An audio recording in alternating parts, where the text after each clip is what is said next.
Hello प्यारे बच्चों, आप सभी का स्वागत है फिजिक्स वाला प्लेटफॉर्म पर। मैं सर्वेश कुमार दीक्षित आज आपके लिए लेके आया हूं हाइड्रोजन फैमिली। देखो यार, एस ब्लॉक हम लोगों ने पीछे खत्म किया है। अब जरा देखो हाइड्रोजन फैमिली में क्या है और किस तरह से हमें इसको पढ़ना है। तो आज हम लोग स्टार्ट करने जा रहे हैं हाइड्रोजन फैमिली। अब देखो हाइड्रोजन फैमिली में क्या होता है और किस तरह से पढ़ना होता है, तो चलिए स्टार्ट करते हैं। तो सबसे पहले हम लोग टॉपिक का नाम डालते हैं क्या, isotope of hydrogen. Isotopes of hydrogen. अब हम लोग बात करने जा रहे हैं कि हाइड्रोजन के आइसोटोप क्या होते हैं और किस तरह से काम करते हैं। ये देखो दोस्तों, तो सबसे पहला काम है हाइड्रोजन के आइसोटोप के बारे में डिस्कशन करना। तो जरा देखो, ये बात सबको पता है कि हाइड्रोजन के तीन आइसोटोप होते हैं। हाइड्रोजन के तीन आइसोटोप होते हैं। Hydrogen have three isotopes. कौन कौन से होते हैं तो सबको पता होता है, इसके तीन आइसोटोप हैं। एक मेरे प्यारे बच्चों कौन सा होता है, 1H1, जिसको हम लोग रिप्रेजेंट कराते हैं H से। एक होता है 1H2, जिसको हम लोग रिप्रेजेंट करते हैं D से, ड्यूटेरियम। एक होता है 1H3, जिसको हम लोग रिप्रेजेंट करते हैं T से, टाइटेनियम। इसमें से ये कैसा होता है, ये कैसा होता है, ये कैसा होता है, इस बात का डिस्कशन करते हैं। हम लोगों से इसमें क्या क्या बातें पूछी जा सकती हैं, ये बात डिस्कस करते हैं। तो चलिए जरा देखो एक एक करके डिस्कशन कर लेते हैं। तो जरा देखो किस बात का डिस्कशन करना है। सबसे पहले इधर क्या है, इधर हमारे पास है प्रॉपर्टी, ठीक है ना। इधर हमारे पास है प्रॉपर्टी। तो प्रॉपर्टी के बाद एक लाइन हाइड्रोजन की, एक लाइन ड्यूटेरियम की। अब जरा देखो इनको थोड़ा सा साइड कर लेते हैं। ये देखिए बच्चों क्या क्या है, जरा ध्यान दीजिएगा। इधर हम लोगों ने हेडिंग लिखी प्रॉपर्टीज, ऐसे। इधर हम लोगों ने लिखा 1H1, इधर हम लोगों ने लिखा 1H2, 1H2 का मतलब D, और इधर लिखा 1H3, 1H3 का मतलब T। अब जरा प्रॉपर्टी के बारे में सुनो और इनको गौर से इन बातों को समझो कि कौन कौन सी प्रॉपर्टी किस तरह से वेरी करती है। तो सबसे पहले कौन कौन क्या क्या है, तो पहली प्रॉपर्टी नंबर ऑफ इलेक्ट्रॉन, दूसरी प्रॉपर्टी नंबर ऑफ प्रोटॉन, तीसरी प्रॉपर्टी नंबर ऑफ न्यूट्रॉन, चौथी प्रॉपर्टी। ठीक है, कौन कौन कैसा है। तो सबसे पहले एक बार ये करते हैं, नंबर ऑफ इलेक्ट्रॉन। तो जरा बता सकते हो इसमें इलेक्ट्रॉन कितने होते हैं, 1 है। इसमें इलेक्ट्रॉन कितने होते हैं, 1 कि 2, 1। इसमें इलेक्ट्रॉन कितने होते हैं, 1। हाइड्रोजन में इलेक्ट्रॉन कितने होते हैं, 1। ड्यूटेरियम में इलेक्ट्रॉन कितने होते हैं, 1। टाइटेनियम में इलेक्ट्रॉन कितने होते हैं, 1। क्योंकि ये सब न्यूट्रल है और ये सब न्यूट्रल है, तो जितने प्रोटॉन होंगे उतने ही तो इलेक्ट्रॉन होंगे। प्रोटॉन कितने होते हैं, 1। प्रोटॉन कितने होते हैं, 1। प्रोटॉन कितने होते हैं, 1। अब जरा बताओ न्यूट्रॉन कितने होते हैं, न्यूट्रॉन कितने होते हैं बताओ जरा बच्चों। तो देखो न्यूट्रॉन कितने होते हैं, 0। हाइड्रोजन में एक भी न्यूट्रॉन नहीं होता है। क्यों, ये क्या होता है, सभी बच्चों को ये बात पता है। यदि आप लोगों ने पढ़ा है तो आप सबको पता है कि हम इसको कैसे रिप्रेजेंट करते हैं, ऐसे रिप्रेजेंट करते हैं। किसी भी एलिमेंट को ऐसे रिप्रेजेंट किया जाता है, ये रिप्रेजेंट किया जाता है कि नहीं, पीछे करके चलते हैं। किसी भी एलिमेंट का रिप्रेजेंटेशन क्या है, यदि हम किसी एलिमेंट को रिप्रेजेंट करना चाहते हैं तो हम लोग एलिमेंट का रिप्रेजेंटेशन ऐसे रखते हैं। और वेयर ए इक्वल टू क्या होता है, P प्लस N, और Z इक्वल टू क्या होता है, P।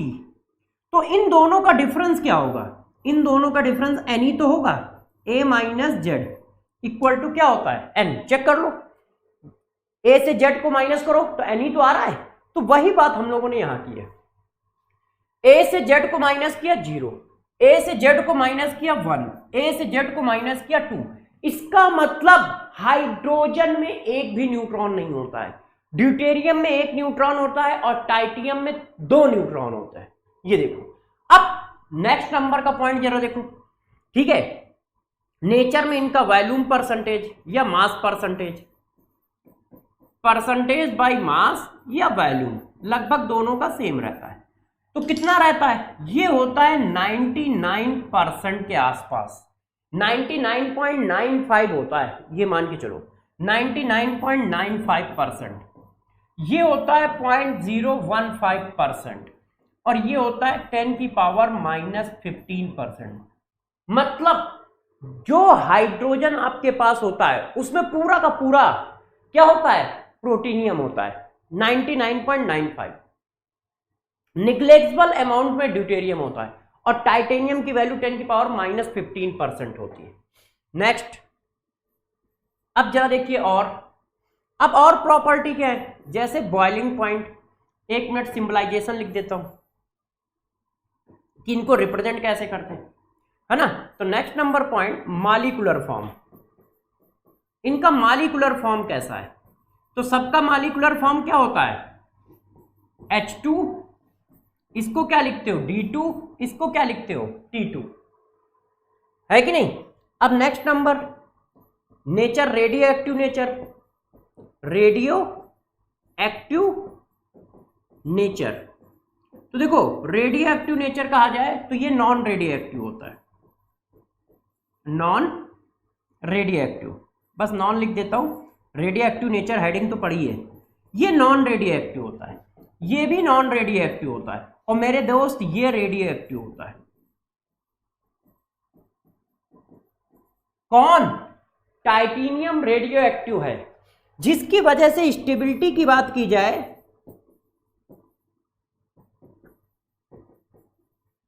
तो ये स्टेबल होता है, ये स्टेबल होता है, ये अनस्टेबल होता है, क्योंकि रेडियो एक्टिव होता है, इस वजह से डिके करता रहता है। कौन, टाइटेनियम। तो वो क्या होता है, रेडियो एक्टिव होने की वजह से डिके करता रहता है। तो स्टेबिलिटी की बात की जाए तो ये, रेडियो एक्टिविटी नेचर की बात की जाए तो ये। अब जरा इसके बाद समझो, यदि इसी बात को हम फिर से कर दें तो इसको कॉपी कर सकते हैं हम लोग, तो देखें कैसे होगा। ये देखिए, अब हम लोगों के पास कॉपी करके ये नेक्स्ट आ गया, ठीक है। इधर पीछे भी, 1 मिनट जरा, पीछे भी ये है, आगे भी है। अब जरा देखो यार, हम लोग इसको रफ कर लेते हैं, ये हम लोग पढ़ चुके हैं, इसलिए इस सबको रफ कर दो, ये भी रफ कर लो,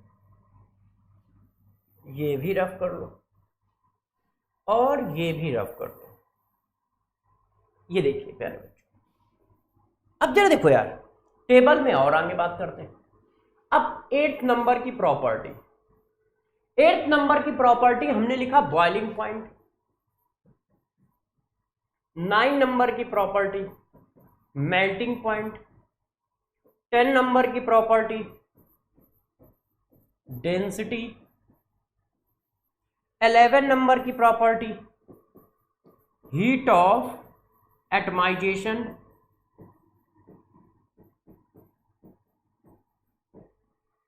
12 नंबर की प्रॉपर्टी बॉन्ड डिसोसिएशन एनर्जी, कि बॉन्ड डिसोसिएशन एनर्जी क्या होगी। 13 नंबर की प्रॉपर्टी हीट ऑफ वेपराइजेशन, कि हीट ऑफ वेपराइजेशन का ऑर्डर क्या होगा। 14 नंबर की प्रॉपर्टी हीट ऑफ फ्यूजन। अब जरा समझो, ये जितनी भी प्रॉपर्टी है वो सब मैंने एक साथ क्यों लिखी है, क्योंकि इन सभी प्रॉपर्टी का ऑर्डर एक ही होगा। वो क्या होगा, H2 से ज्यादा D2 की और D2 से ज्यादा T2 की। बॉइलिंग पॉइंट पूछा जाए तो भी यही ऑर्डर है, मेल्टिंग पॉइंट पूछा जाए तो भी यही ऑर्डर है, डेंसिटी पूछी जाए तो भी वही ऑर्डर है, हीट ऑफ एटमाइजेशन पूछा जाए तो भी यही ऑर्डर है, इंथैल्पी ऑफ डिसोसिएशन पूछा जाए तो भी यही ऑर्डर है, बॉन्ड डिसोसिएशन एनर्जी पूछी जाए तो भी यही ऑर्डर है।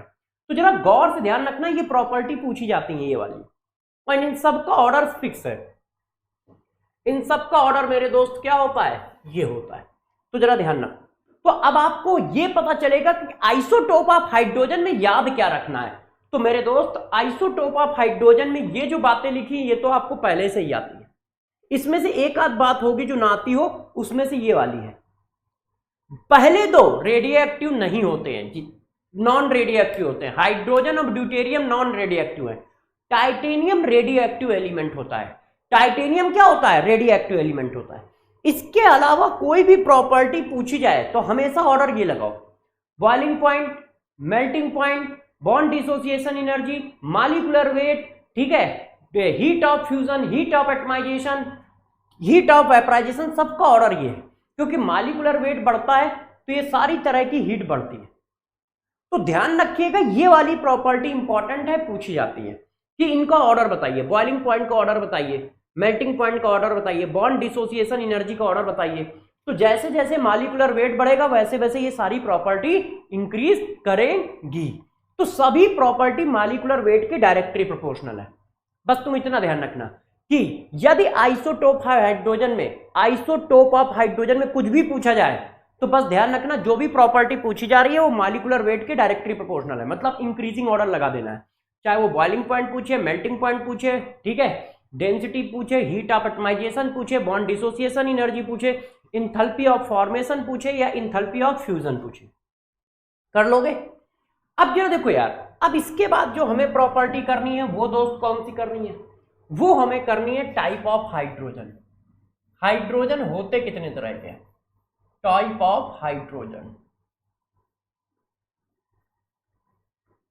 अब हमें हाइड्रोजन के टाइप पढ़ने हैं कि हाइड्रोजन कितने तरह के होते हैं।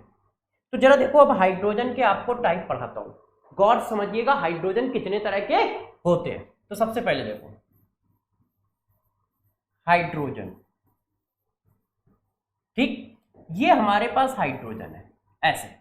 अब हम हाइड्रोजन के टाइप की बात करते हैं। तो हाइड्रोजन के हमारे पास बेसिकली इतने टाइप है। देखो कौन कौन से टाइप है इनको जरा समझिएगा। एक होता है नेसेंट हाइड्रोजन,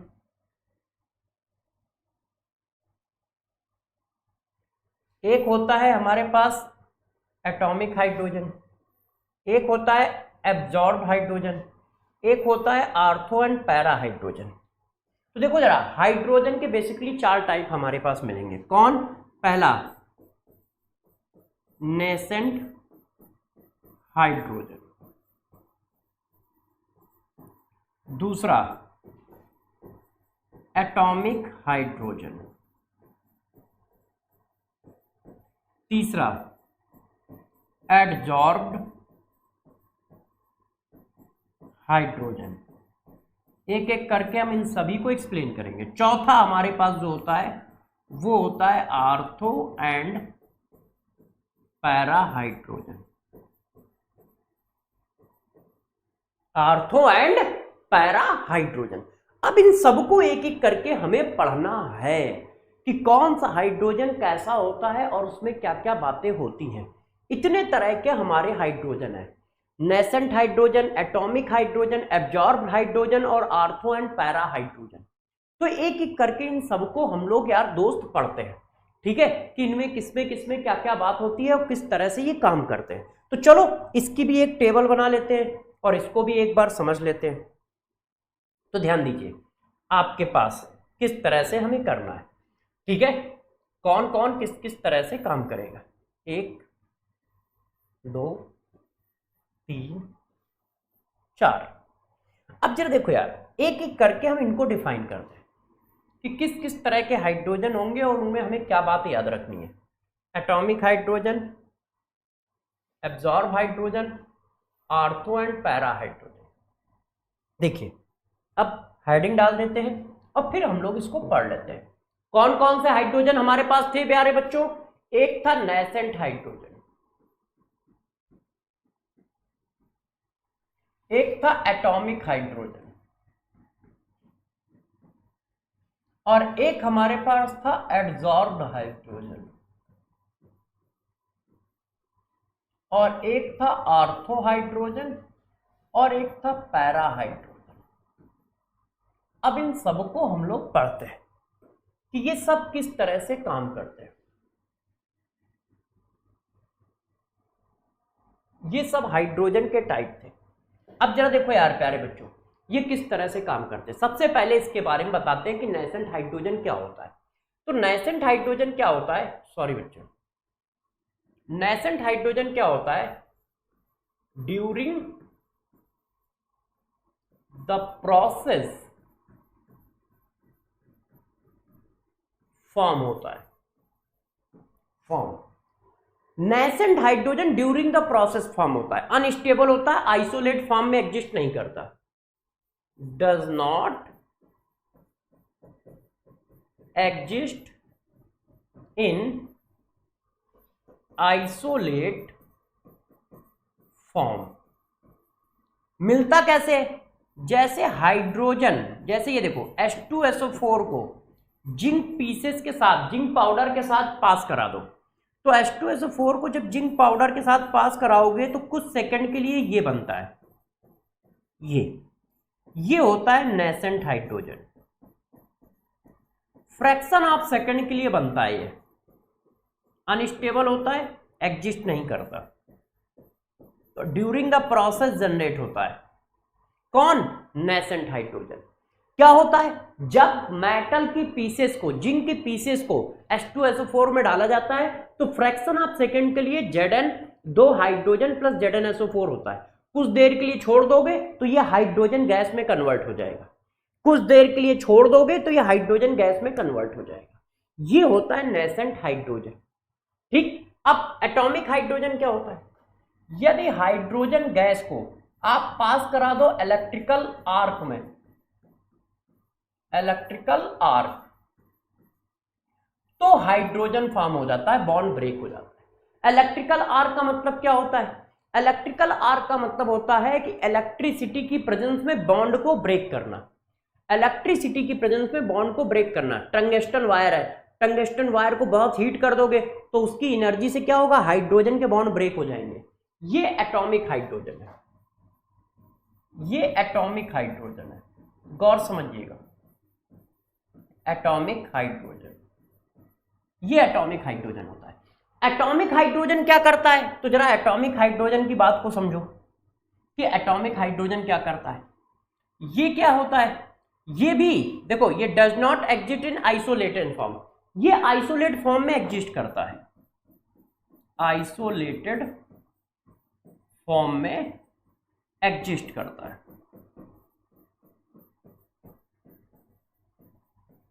ये देखो, ये आइसोलेटेड फॉर्म में एग्जिस्ट करता है, ये देखो इस तरह से। तो कौन कौन कैसे बनता है पहले तो ये बता देते हैं, फिर इनकी प्रॉपर्टी भी और डिस्कस करेंगे।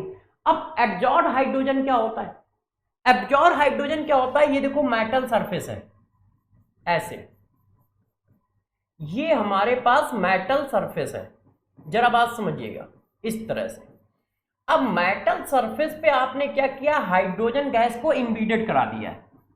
तो मेटल सरफेस हाइड्रोजन गैस पर जाती है तो हाइड्रोजन उसको क्या करता है? एब्जॉर्ब कर लेता है, मेटल सरफेस उसको इस तरह से एब्जॉर्ब कर लेता है और हाइड्रोजन के बीच का बॉन्ड ब्रेक कर देता है।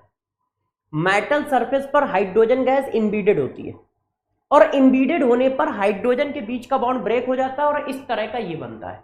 इसको कहा जाता है एडजॉर्ब हाइड्रोजन, एब्जॉर्ब्ड हाइड्रोजन। ये देखो फॉर एग्जांपल, जैसे आप लोगों ने ये लिखा देखा होगा PT/ हाइड्रोजन, PD/ हाइड्रोजन, ये सब इसी तरह के हाइड्रोजन है, ये सब इसी तरह के हाइड्रोजन है। अब इन तीनों के बारे में थोड़ा और बताते हैं। ये स्ट्रॉन्ग रिड्यूसिंग एजेंट होते हैं, स्ट्रॉन्ग रिड्यूसिंग एजेंट, ये भी स्ट्रॉन्ग रिड्यूसिंग एजेंट होता है, स्ट्रॉन्ग रिड्यूसिंग एजेंट। और मेरे दोस्त ये भी स्ट्रॉन्ग रिड्यूसिंग एजेंट होता है। आप लोगों ने पूरी ऑर्गेनिक में ये बात पढ़ी है कि मेटल किसी में भी डाल दो तो वो क्या करता है? रिड्यूस कर देता है। तो ये होते हैं स्ट्रॉन्ग रिड्यूसिंग एजेंट और इस तरह से काम कर रहे होते हैं। अब जरा इनके बारे में बताते हैं कि आर्थो पैरा हाइड्रोजन क्या है। तो जरा देखो, पहले डेफिनेशन समझ लो। नेसेंट हाइड्रोजन कब मिलते हैं? Nascent hydrogen during the process मिलते हैं। ठीक है, हम मेटल के साथ, जिंक पीसेस के साथ H2SO4 डालते हैं तो नेसेंट हाइड्रोजन मिलता है फ्रैक्शन ऑफ सेकंड के लिए। एटॉमिक हाइड्रोजन कब मिलता है? जब हम हाइड्रोजन गैस को इलेक्ट्रिकल स्पार्क में पास कराते हैं। कहीं पर टंगस्टन वायर बहुत हाई टेम्परेचर पे जल रहा है ना, उसी से हाइड्रोजन पास कराया तो हाइड्रोजन के बीच के बॉन्ड ब्रेक हो जाते हैं, जो मिलता है उसको एटॉमिक हाइड्रोजन कहते हैं। ये भी अनस्टेबल होता है, आइसोलेटेड फॉर्म में रेयर मिलता है, ऐसा नहीं कि तुरंत मिल जाएगा। एडजॉर्ब हाइड्रोजन क्या होता है, मेटल सरफेस पर हाइड्रोजन गैस एब्जॉर्ब हो जाती है और स्पेसिफिक मेटल सरफेस पर होती है, उसको एडजॉर्ब हाइड्रोजन कहते हैं। ये रिडक्शन में काम में आते हैं, इनको हम लोग बहुत ज्यादा देखते हैं, प्लेटिनियम हाइड्रोजन ये। आर्थो और पैरा हाइड्रोजन क्या होते हैं, ये यार मालिकुलर हाइड्रोजन है, ये हाइड्रोजन नहीं है। Ortho and para hydrogen molecule होते हैं, ये स्पिन के बेसिस पे बनाए जाते हैं, ये स्पिन के बेसिस पे। कैसे, जरा समझिए। देखो यार, ये हमारे पास हाइड्रोजन है और ये उनके न्यूक्लियस है, हमने ये बॉन्ड बना रखे हैं, ये हाइड्रोजन है और ये उनके न्यूक्लियस है। अब मेरी बात को समझिएगा, हम सभी जानते हैं कि इलेक्ट्रॉन जो होती है अपने एक्सिस के चारों ओर भी रोटेट होती है ऐसे, उसी तरह से प्रोटॉन भी रोटेट होते हैं। तो जब दोनों न्यूक्लियस या दोनों प्रोटॉन एक ही डायरेक्शन में मूव कर रहे हैं तो बोला जाता है आर्थो, और जब दोनों अपोजिट डायरेक्शन में मूव कर रहे हैं तो बोला जाता है पैरा। ध्यान रखिए, ये इलेक्ट्रॉन का मूवमेंट नहीं है, न्यूक्लियस का मूवमेंट है, प्रोटॉन का मूवमेंट है। क्या, बोथ न्यूक्लियस या फिर proton of hydrogen molecule,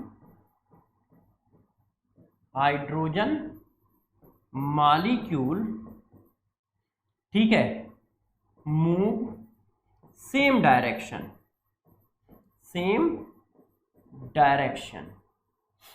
then called ortho hydrogen. यदि दोनों हाइड्रोजन का न्यूक्लियस एक ही डायरेक्शन में मूव कर रहा है तो आर्थो, और अपोजिट डायरेक्शन में मूव कर रहा है तो पैरा। इफ न्यूक्लियस ऑफ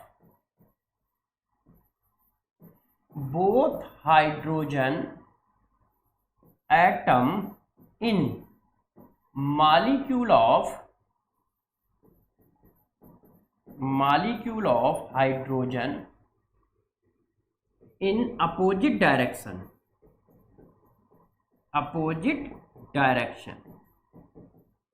तो हम लोग उसको क्या कहते हैं, पैरा कहते हैं। तो जरा देखो, चारों पांचों टाइप के हाइड्रोजन की डिफिनीशन बताई। Nascent hydrogen during the process generate होते हैं, जब हम लोग किसी एसिड में कुछ मेटल की पीसेस मारते हैं तो हाइड्रोजन जनरेट होता है फ्रैक्शन ऑफ सेकंड के लिए, ये नेसेंट हाइड्रोजन होता है। एटॉमिक हाइड्रोजन किसको बोलते हैं, जब हाइड्रोजन गैस को आप इलेक्ट्रिक आर्क में पास कराओगे तो हाइड्रोजन के बॉन्ड ब्रेक हो जाते हैं, तो उसको एटॉमिक हाइड्रोजन बोलते हैं। एडजॉर्ब हाइड्रोजन किसको बोलते हैं, किसी स्पेसिफिक मेटल सरफेस पर जब हाइड्रोजन गैस को इम्बीडेड कराया जाता है किसी टेम्परेचर पर, तो इस तरह के एडजॉर्ब हाइड्रोजन पास होते हैं। आर्थो एंड पैरा हाइड्रोजन किसको बोलते हैं, न्यूक्लियस की स्पिन के बेसिस पे ortho and para hydrogen define किए गए।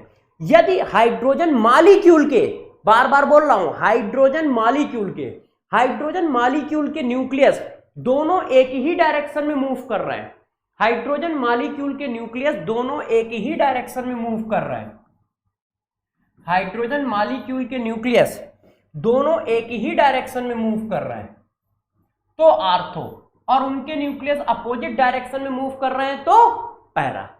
ये रिड्यूसिंग एजेंट होता है, ये भी स्ट्रॉन्ग रिड्यूसिंग एजेंट होता है, ये भी स्ट्रॉन्ग रिड्यूसिंग एजेंट होता है। अब इसकी बात समझो, देखो ऑर्डिनरी हाइड्रोजन गैस में जरा गौर समझिएगा, 75% आर्थो हाइड्रोजन होता है और 25% पैरा हाइड्रोजन होता है। ऑर्डिनरी हाइड्रोजन गैस में क्या होता है, 75% आर्थो हाइड्रोजन होता है, 25%, ये 25% लिखा है, 25% मेरे दोस्त क्या होता है, पैरा हाइड्रोजन होता है। अब जरा बताओ, नॉर्मल टेम्परेचर पे ज्यादा स्टेबल कौन है, आर्थो हाइड्रोजन है? अब इसी बात को फिर से कर लेते हैं, तो जरा देखो, इसी बात को और आगे बढ़ा लेते हैं, ठीक है। अब जरा इधर देखिए, अब हम इसी बात को थोड़ा और आगे बढ़ाते हैं।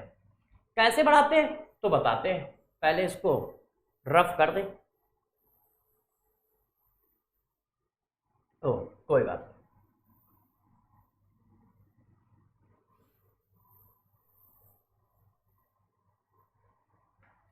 जरा देखो,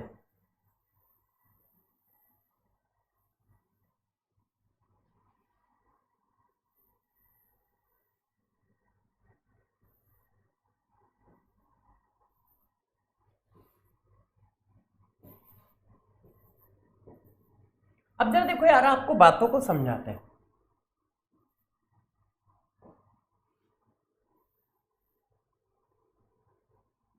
अब जरा देखिए, जो बात पे बता रहे थे उसी को थोड़ा और आगे बढ़ाते हैं टेबल में। जरा देखो बच्चों, इसकी बात करते हैं, नेसेंट हाइड्रोजन की बात करते हैं।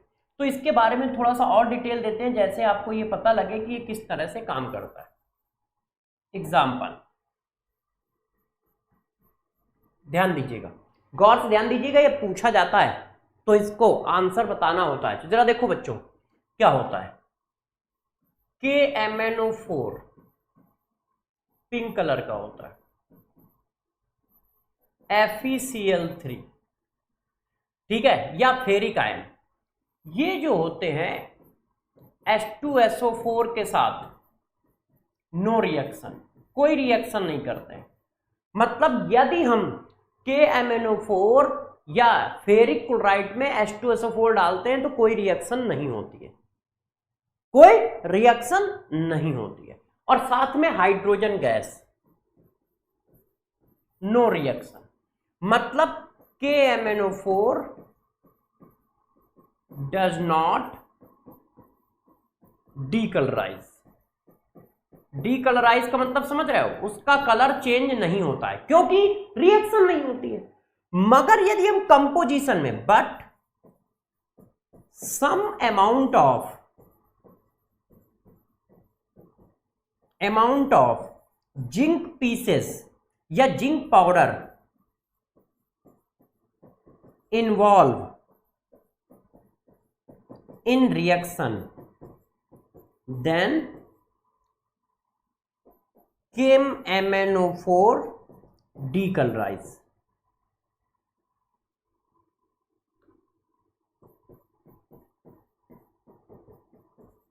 तो जरा देखो, वैसे KMnO4 जो होता है हाइड्रोजन गैस से रिएक्शन नहीं करता है एसिडिक मीडियम में, मतलब कोई रिएक्शन नहीं होती है, ना फेरिक क्लोराइड करता है। मगर यदि हम उसमें कुछ अमाउंट में, देखो कुछ अमाउंट में जिंक पाउडर डाल दें तो वो डीकलराइज हो जाता है। कैसे डीकलराइज हो जाता है, तो जरा उस बात को समझिए कि डीकलराइज कैसे हो जाता है। आपको बताता हूं अगले पेज पे। देखो ये कैसे डीकलराइज हो जाता है। होता क्या है कि जब आप KMnO4 में हाइड्रोजन गैस के साथ H2SO4 लेते हो तो कोई रिएक्शन नहीं होती है, नो रिएक्शन, इसका पिंक कलर स्टोर होता है। मगर जब आप इसी में थोड़ा सा जिंक के पीस मिला देते हो, जरा गौर समझिएगा, ऐसे, तो क्या होता है, तो ये इसमें Mn2 में चेंज हो जाता है। ये पिंक कलर का होता है और ये क्या होता है, कलरलेस होता है। ऐसा कैसे हो पाता है, ऐसा इसलिए हो पाता है कि जो Zn होता है वो H2SO4 से रिएक्शन करके इस तरह से बना देता है। और ये क्या होता है, नेसेंट हाइड्रोजन होता है। और नेसेंट हाइड्रोजन जो होता है वो एक स्ट्रॉन्ग रिड्यूसिंग एजेंट होता है, स्ट्रॉन्ग रिड्यूसिंग एजेंट होता है। तो वो क्या करता है, नेसेंट हाइड्रोजन KMnO4 को रिड्यूस कर देता है। स्ट्रॉन्ग रिड्यूसिंग एजेंट होता है तो रिड्यूस KMnO4 टू Mn2+। तो ये KMnO4 को रिड्यूस करके Mn2+ में कन्वर्ट कर देता है। तो ऐसा क्वेश्चन आता है कि KMnO4 के HD5 सोल्यूशन को हाइड्रोजन गैस रिड्यूस नहीं कर पाता है, मगर यदि सम अमाउंट में जिंक के पीसेस डाल दिए जाए तो रिड्यूस कर देता है। तो वाई, रीजन क्या है, फिर ऑप्शन लिखते हैं 4 तरह के। Zn लिखते हैं कि Zn रिड्यूसिंग एजेंट होता है इसलिए, नेसेंट हाइड्रोजन वहां पे बनता है इसलिए, तो आपको टिक करना होता है कि क्या टिक किया जाए। तो ये बात आती है कि नेसेंट हाइड्रोजन इस तरह से हमारा काम कर रहा होता है, ठीक है। अब जरा इसी बात को हम पीछे ले चलते हैं, इसके बारे में भी तो बताएंगे। तो जरा देखो, एटॉमिक हाइड्रोजन जो होता है ज्यादा रिएक्टिव होता है नेसेंट हाइड्रोजन से। नेसेंट, वो देखो, नेसेंट हाइड्रोजन से ज्यादा रिएक्टिव होता है। कौन? Atomic hydrogen. एटॉमिक हाइड्रोजन ज्यादा रिएक्टिव होता है नेसेंट हाइड्रोजन से, स्ट्रॉन्ग रिड्यूसिंग एजेंट होता है। एब्जॉर्ब हाइड्रोजन हमारा स्टेबल कंपाउंड होता है और रिडक्शन करने के काम में आता है। किसके? ऑर्गेनिक के रिडक्शन करने के काम में आता है। जैसे ये एल्डिहाइड ग्रुप है, आपने क्या लिया? प्लेटिनियम हाइड्रोजन ले लिया, तो इसको किस में कन्वर्ट कर देगा? अल्कोहल में कन्वर्ट कर देगा। ये देखो, ये भी रिडक्शन करने के काम में आता है और स्ट्रॉन्ग रिड्यूसिंग एजेंट होता है। इन दोनों की बात करो, ऑर्डरली टेम्परेचर पर, ऑर्डरली टेम्परेचर, टेम्परेचर का मतलब रूम टेम्परेचर, रूम टेम्परेचर पर क्या होता है? आर्थो हाइड्रोजन ज्यादा स्टेबल होता है in compare to para hydrogen.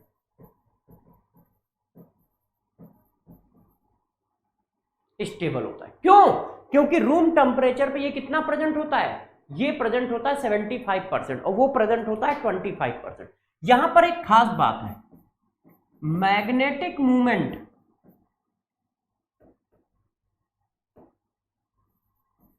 Magnetic movement of ortho hydrogen, ortho hydrogen is twice of proton. Ortho hydrogen का मैग्नेटिक मूवमेंट प्रोटॉन के मैग्नेटिक मूवमेंट का डबल होता है। क्यों? क्योंकि दोनों एक ही डायरेक्शन में घूम रहे होते हैं। तो मैग्नेटिक मूवमेंट क्या है? वेक्टर क्वांटिटी है ना, तो एडिटिव होती है, तो प्रोटॉन के डबल होता है। तो आर्थो हाइड्रोजन का मैग्नेटिक मूवमेंट प्रोटॉन के मैग्नेटिक मूवमेंट का क्या होता है दोस्त? डबल होता है।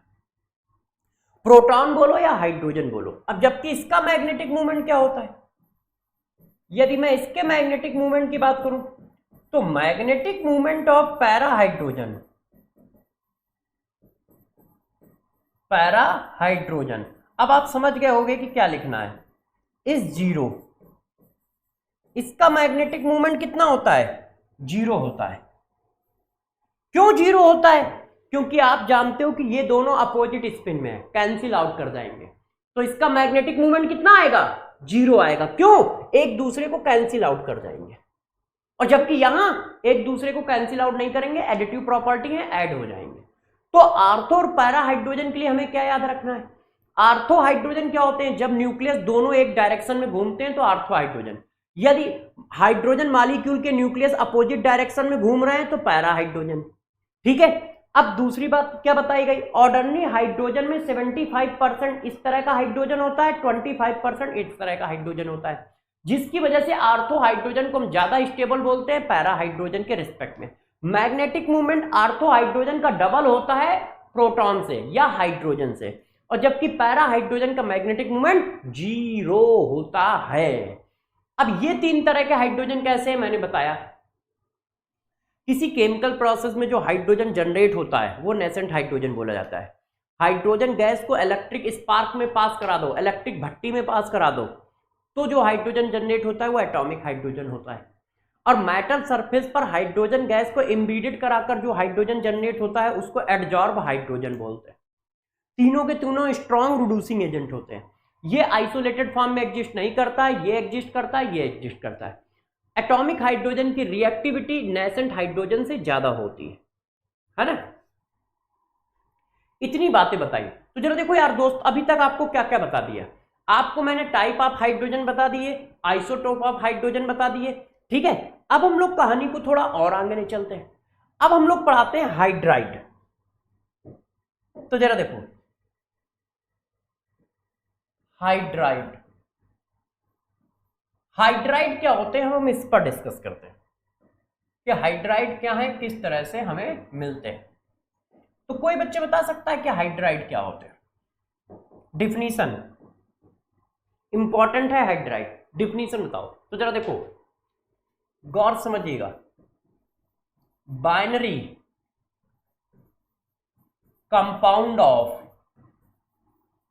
Hydrogen is known as hydride. Binary compound of hydrogen का मतलब क्या होता है? बाइनरी कंपाउंड ऑफ हाइड्रोजन का मतलब होता है हाइड्रोजन होना चाहिए कोई और एक कोई एलिमेंट होना चाहिए। बाइनरी कंपाउंड का मतलब होता है, देखो ये हाइड्रोजन एलिमेंट हो गया जिसकी वैलेंसी n है और हाइड्रोजन की वैलेंसी 1 होती है, इसकी टोपी उसके सर रख दी। तो ये देखो इस तरह का कोई भी कंपाउंड हाइड्राइड बोला जाएगा।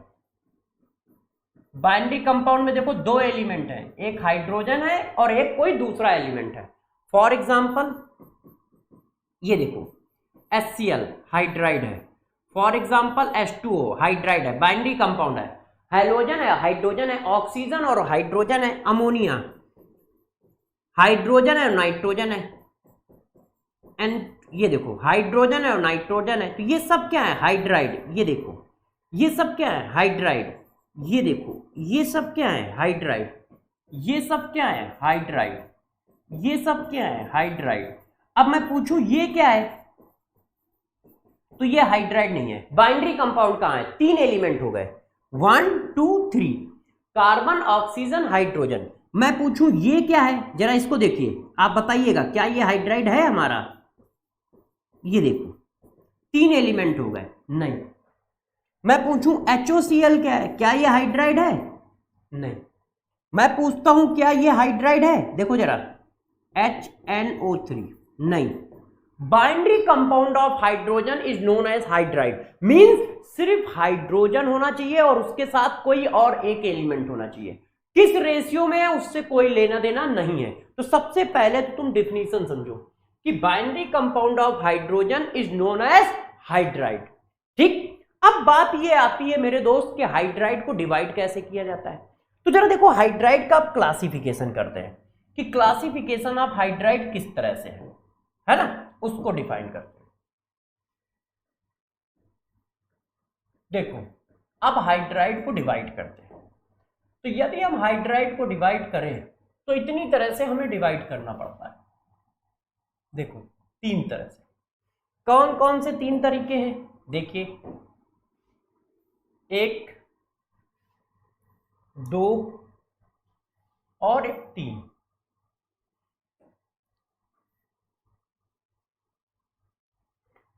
अब जरा देखो कौन सा। पहला होता है आयनिक हाइड्राइड।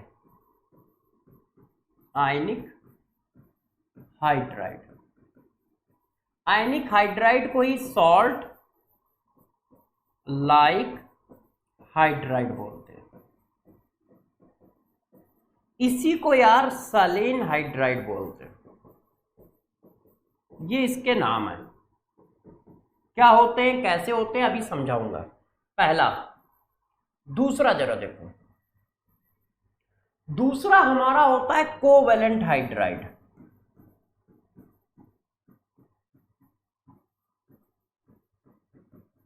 कोवैलेंट हाइड्राइड, इसी को यार दोस्तों क्या बोलते हैं? इसी को मॉलिक्यूलर हाइड्राइड भी बोलते हैं। कोवैलेंट हाइड्राइड को ही हम लोग मॉलिक्यूलर हाइड्राइड बोलते हैं। किसको? कोवैलेंट हाइड्राइड को।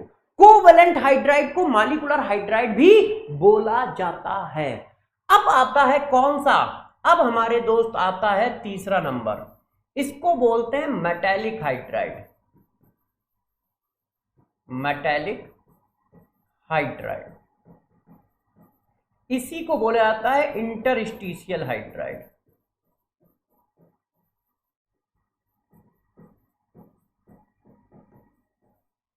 इसी को क्या बोला जाता है? इंटरस्टिशियल हाइड्राइड बोला जाता है। कैसे काम करता है इस बात को हम एक एक करके बताते हैं। ये फर्दर 3 पार्ट में डिवाइड हो जाता है। ये फर्दर 3 पार्ट में डिवाइड हो जाता है। वो 3 पार्ट कौन कौन से हैं दोस्त? अभी इन सबको हमें एक्सप्लेन करना पड़ेगा कि कौन कौन से हैं, क्यों हैं। तो वो 3 पार्ट होते हैं कौन कौन से? Electron deficient hydride, electron deficient hydride, ये होते हैं इलेक्ट्रॉन प्रीसियस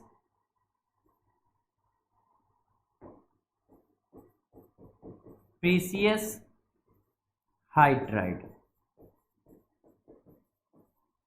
और ये होते हैं इलेक्ट्रॉन रिच हाइड्राइड। हाइड्राइड का क्लासिफिकेशन कुछ ये है। अब हम लोग इस बात को पढ़ेंगे कि ये क्लासिफाई कैसे है। सबसे पहले हाइड्राइड को 3 पार्ट में डिवाइड करते हैं, आयनिक हाइड्राइड, कोवेलेंट हाइड्राइड और metallic hydride. Covalent hydride further 3 part में डिवाइड हो जाते हैं, electron deficient hydride, electron precious hydride और इलेक्ट्रॉन रिच हाइड्राइड। अब इन सबको एक्सप्लेन करना है अपने से, इन सबको एक एक करके एक्सप्लेन करना है।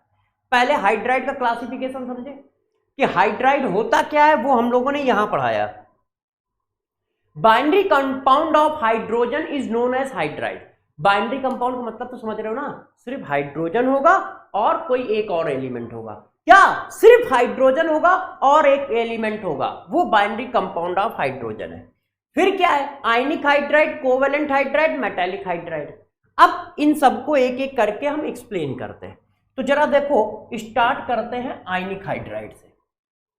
नंबर 1 आयनिक हाइड्राइड।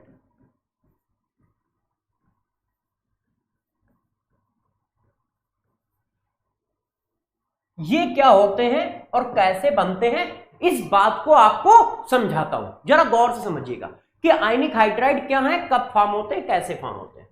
देखो, S block mainly and F block element form ionic hydride.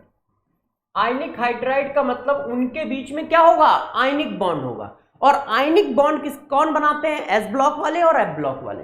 होता क्या है कि जब मेटल हाइड्रोजन से रिएक्शन करता है तो इस तरह का हाइड्राइड आता है, ये देखो।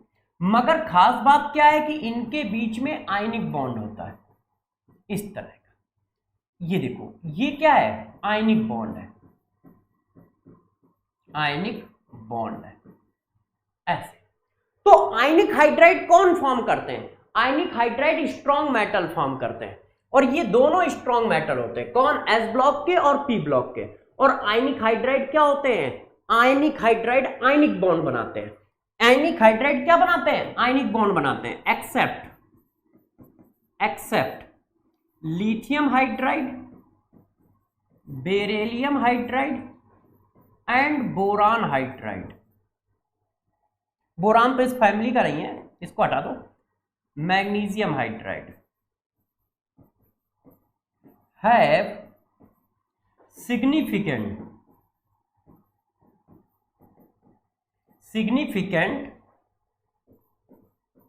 covalent character,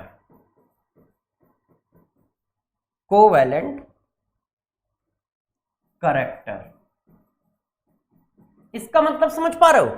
इसका मतलब ये है कि एस ब्लॉक में 3 हाइड्राइड ऐसे हैं जिनके पास कोवेलेंट कैरेक्टर होता है, जबकि ये एस ब्लॉक के हैं। वो कौन कौन होते हैं? वो होते हैं लिथियम हाइड्राइड, बेरिलियम हाइड्राइड और मैग्नीशियम हाइड्राइड। इनके पास सिग्निफिकेंट कोवेलेंट कैरेक्टर होता है, मतलब ये आयनिक हाइड्राइड की कैटेगरी में नहीं है, जबकि ये एस ब्लॉक के हैं। रीजन क्या है? स्मॉल साइज के हैं, तो फजान रूल के हिसाब से कोवेलेंट कैरेक्टर आ जाता है। Due to small size, Fajans rule क्या करता है? कोवेलेंट कैरेक्टर बढ़ा देता है यहां पर। तो फजान रूल के हिसाब से ये क्या करते हैं? इनके पास कोवेलेंट कैरेक्टर आ जाता है। तो पहली बात समझ पा रहे हो? आयनिक हाइड्राइड कौन होते हैं? एस ब्लॉक और एफ ब्लॉक के हाइड्राइड आयनिक हाइड्राइड होते हैं, जो स्ट्रॉन्ग मेटल होते हैं। स्ट्रॉन्ग मेटल आयनिक हाइड्राइड बनाते हैं और उनके बीच में क्या होता है? आयनिक बॉन्ड होता है। किनके पास ऐसा नहीं है?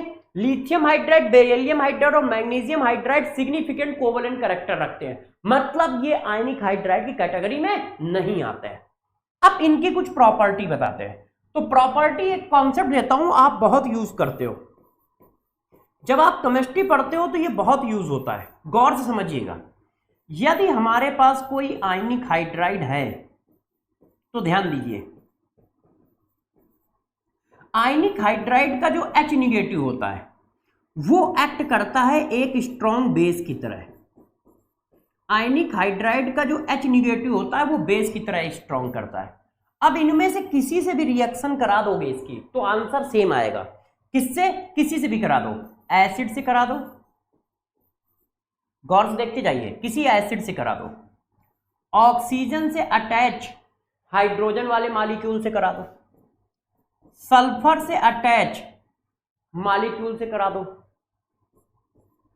ट्रिपल बॉन्ड कार्बन से अटैच मॉलिक्यूल से करा दो। जरा देखो, इनमें से किसी से भी कराओगे, किससे? एसिड से करा दो, ऑक्सीजन से अटैच हाइड्रोजन वाले किसी कंपाउंड से करा दो, सल्फर से अटैच हाइड्रोजन वाले किसी कंपाउंड से करा दो, ट्रिपल बॉन्ड कार्बन से अटैच हाइड्रोजन वाले किसी कंपाउंड से करा दो।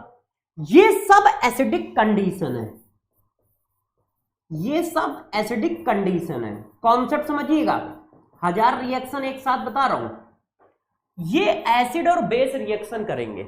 इसका क्या आएगा? H निगेटिव, और इनका क्या आएगा? H positive.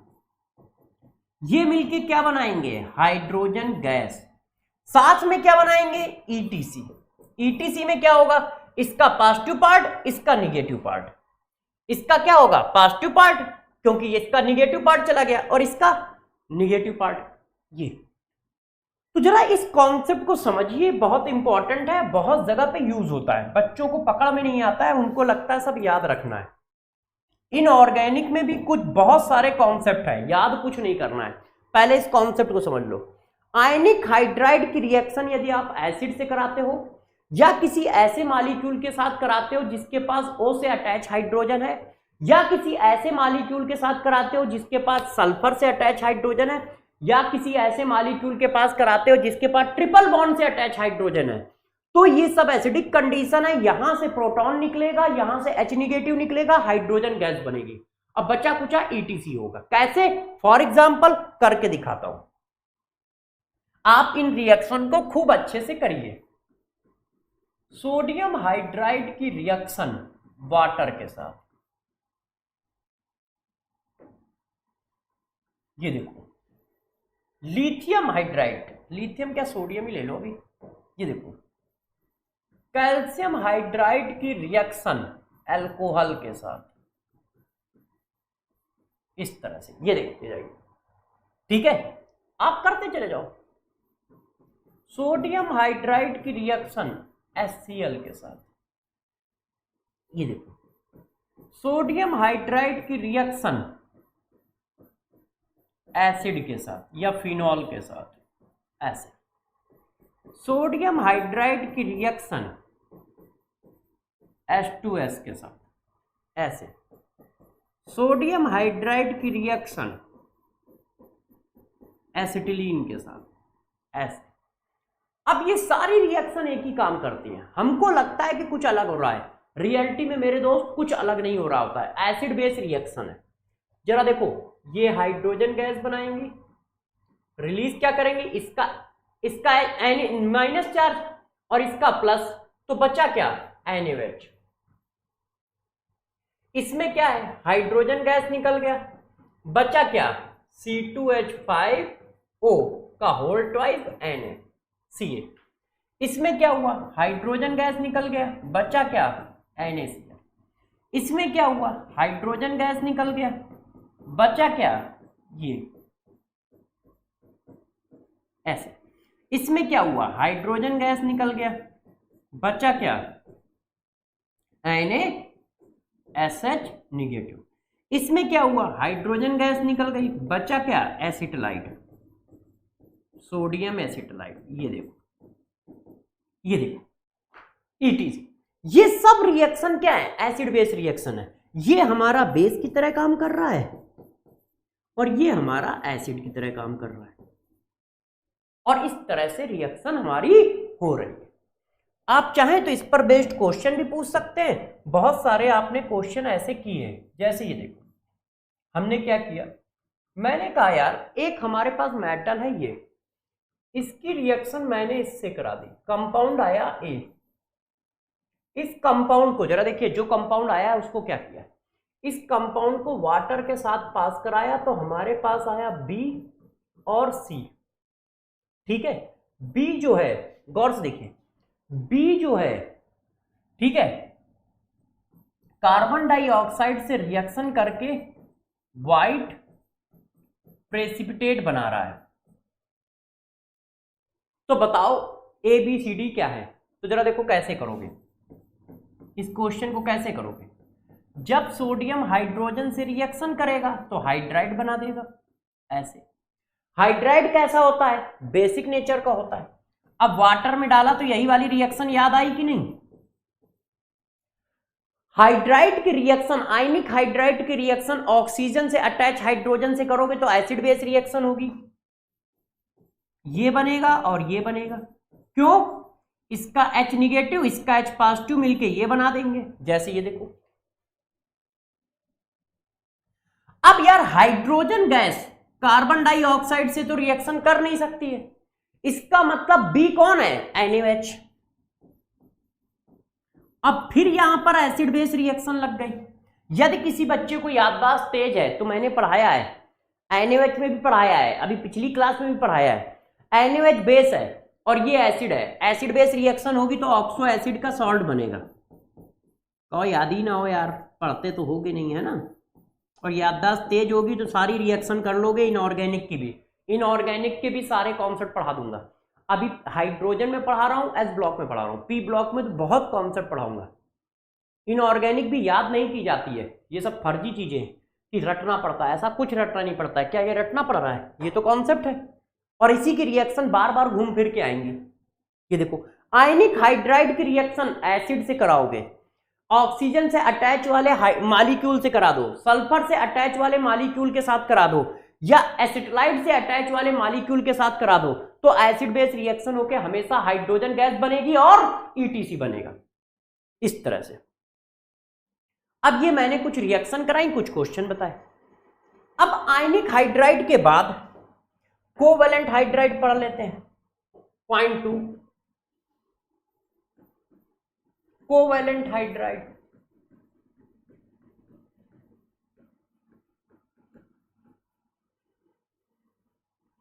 तो यार कोवैलेंट हाइड्राइड कौन बनाएगा, तो सबको पता है कि कोवैलेंट हाइड्राइड कौन बनाएंगे, कौन बनाएगा, पी ब्लॉक एलिमेंट।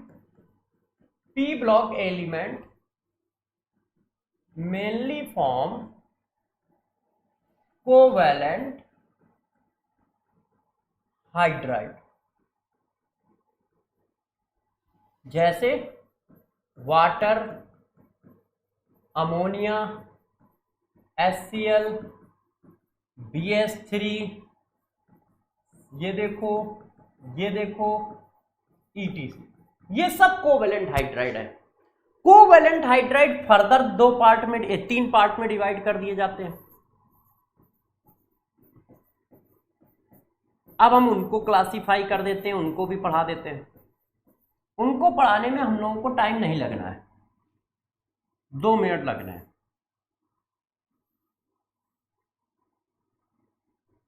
देखो,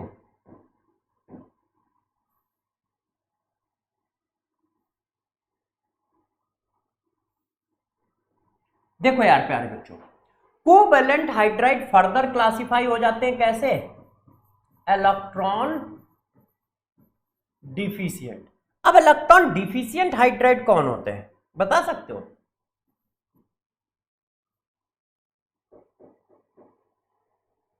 इलेक्ट्रॉन डिफिशिएंट हाइड्राइड, बताइए इलेक्ट्रॉन डिफिशिएंट हाइड्राइड किसको बोलते हैं? तो जरा समझो, जिनके ऑक्टेट रूल फॉलो ना करते हो, मतलब सेंटर एटम के पास, सेंटर एटम के पास 8 से कम इलेक्ट्रॉन हो, 8 इलेक्ट्रॉन से कम इलेक्ट्रॉन हो। सेंट्रल एटम के पास 8 इलेक्ट्रॉन से कम है तो वो इलेक्ट्रॉन डिफिशिएंट हाइड्राइड है। जैसे देखो BH3 6 इलेक्ट्रॉन है, AlH3 6 इलेक्ट्रॉन है, तो ये सब इलेक्ट्रॉन डिफिशिएंट हाइड्राइड में काउंट होंगे, ये सब इलेक्ट्रॉन डिफिशिएंट हाइड्राइड में काउंट होंगे। BH2 4 इलेक्ट्रॉन है। यदि किसी के पास किसी सेंट्रल एटम में 8 से कम इलेक्ट्रॉन होंगे तो वो इलेक्ट्रॉन डिफिशिएंट होगा। अब इलेक्ट्रॉन प्रीसियस किसको बोलते हैं? Electron precious hydride, precious hydride. Electron precious hydride इनके हिसाब से कौन सा होता है उसको जरा समझो कि इलेक्ट्रॉन प्रीसियस कौन है। तो जरा देखो इलेक्ट्रॉन प्रीसियस कौन होता है, उसका सेंट्रल एटम जो हो उसका ऑक्टेट कंप्लीट हो, ऑक्टेट कंप्लीट हो। गौर सुनिएगा, बट सेंट्रल एटम के पास एक भी लोन पेयर ना हो, एब्सेंस ऑफ लोन पेयर, तो वो इलेक्ट्रॉन प्रीसियस बोला जाता है। सेंट्रल एटम का ऑक्टेट कंप्लीट हो मगर उसके पास लोन पेयर नहीं होने चाहिए। जैसे ये देखो, ये देखो, ये सब क्या है? इलेक्ट्रॉन प्रीसियस है। कार्बन का ऑक्टेट कंप्लीट है, लोन पेयर नहीं है। सिलिकॉन का ऑक्टेट कंप्लीट है, लोन पेयर नहीं है, तो ये इलेक्ट्रॉन प्रीसियस हाइड्राइड में आएंगे। जैसे ये देखो, और भी आप निकाल सकते हो, ये देखो, sorry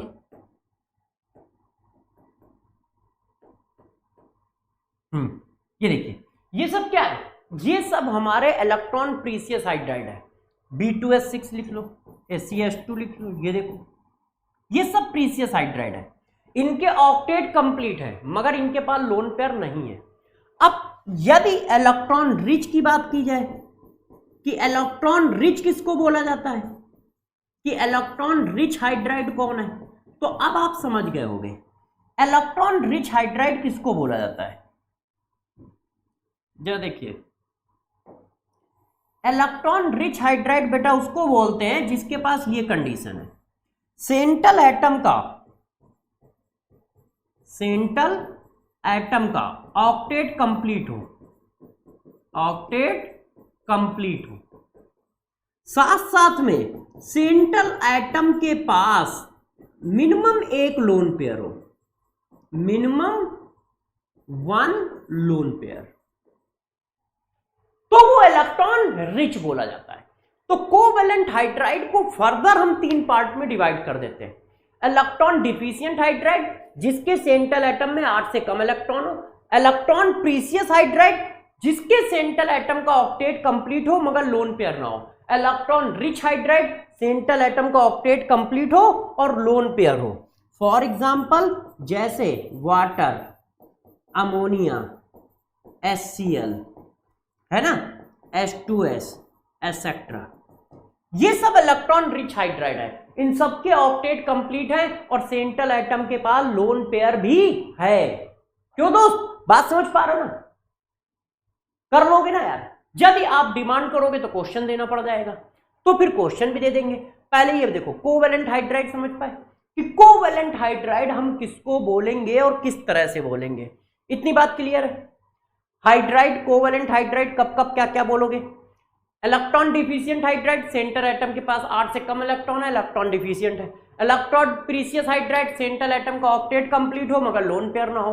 electron rich hydride central atom का ऑक्टेट कंप्लीट हो और मिनिमम एक लोन पेयर हो। अब जरा देखिए, अब बात करते हैं थर्ड वाले की, metallic hydride.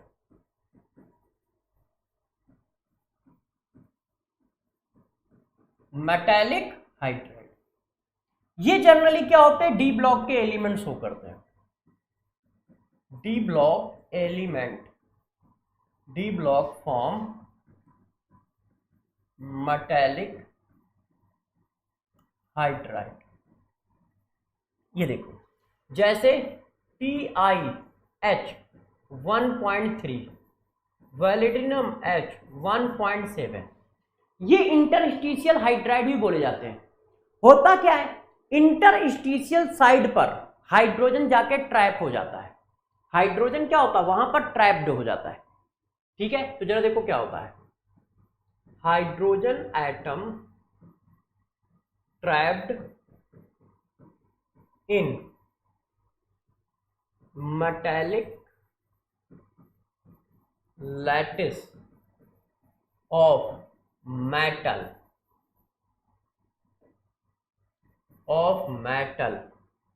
Hydrogen atom trapped in interstitial side, interstitial side of metallic lattice of metal. तो इनमें क्या होता है, बैलेंसी रूल फॉलो नहीं करता है। बैलेंसी रूल फॉलो ना करने की वजह से ये फ्रैक्शनल हाइड्राइड होते हैं। तो ये डी ब्लॉक के हाइड्राइड होते हैं, इनको हम लोग मेटालिक हाइड्राइड या इंटरस्टिशियल हाइड्राइड बोलते हैं।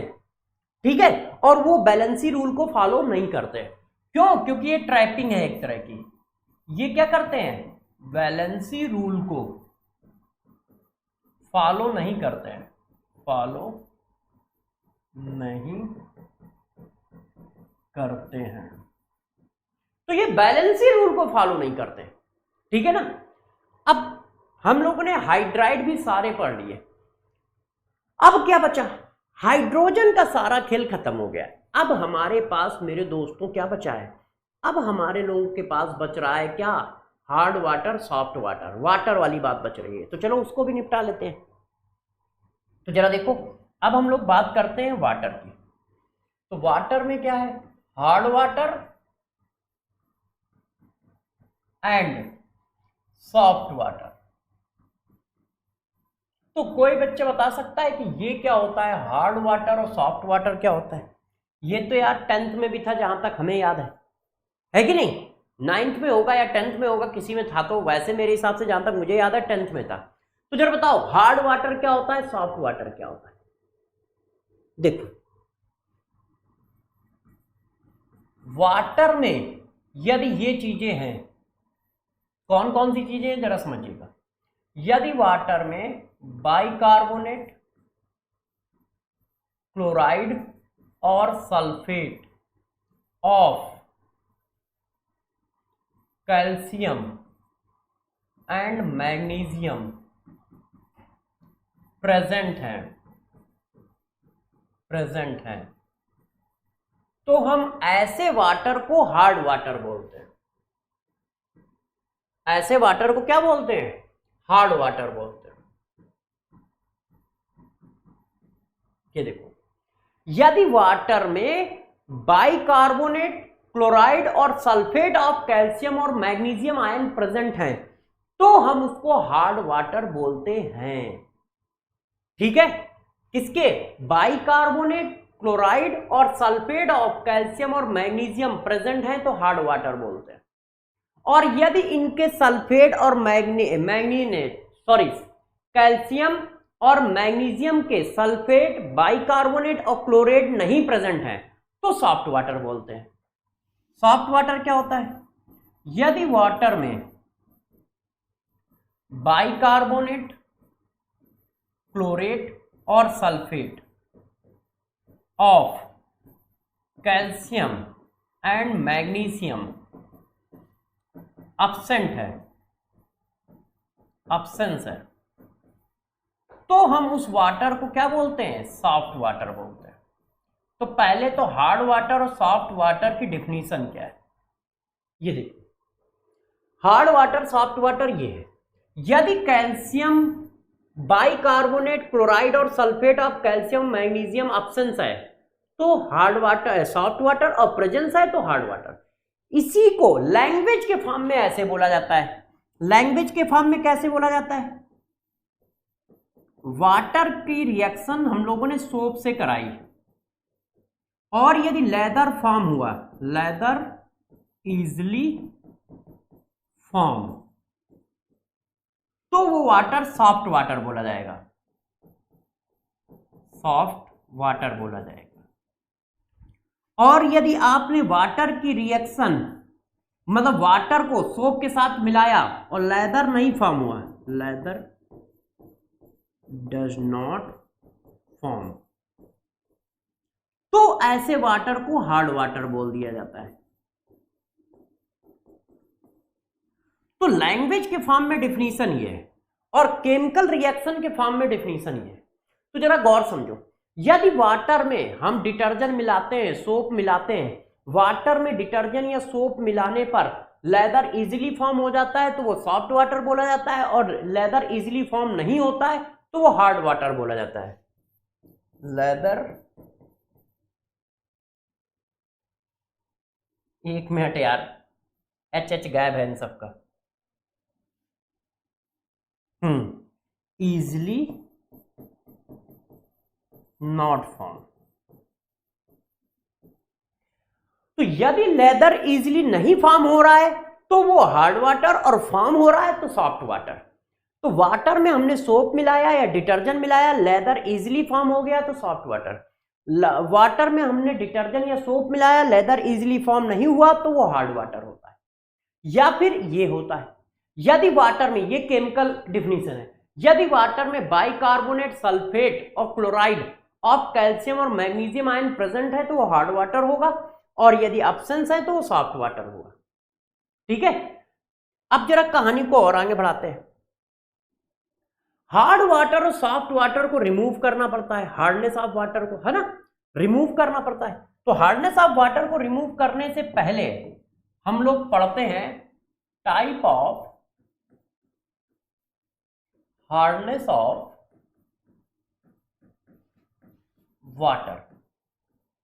हार्डनेस कितनी तरह की होती है? तो देखो यार, हार्डनेस दो तरह की होती है। हमारे पास हार्ड वाटर है, जरा गौर समझिएगा। हार्ड वाटर दो तरह का होता है, या कह सकते हो हार्डनेस दो तरह की होती है। हार्डनेस जो है वो दो तरह की होती है। एक हार्डनेस होती है टेम्परेरी हार्डनेस,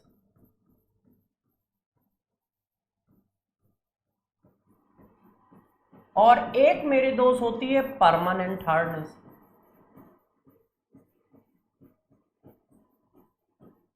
टेम्परेरी हार्डनेस किसको बोलते हैं, परमानेंट हार्डनेस किसको बोलते हैं, जरा इस बात को समझिए। हार्डनेस दो तरह की, temporary hardness, permanent hardness.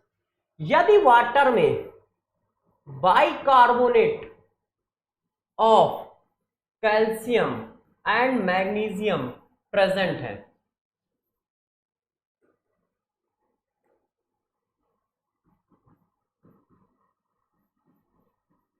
Present only, तो जरा समझो, यदि वाटर में मतलब हार्ड वाटर में क्या प्रेजेंट है, बाइकार्बोनेट ऑफ कैल्शियम और मैग्नीशियम प्रेजेंट है तो वो टेम्परेरी हार्डनेस है, और यदि chloride and sulphate of calcium और मैग्नीशियम प्रेजेंट है तो वो परमानेंट हार्डनेस है।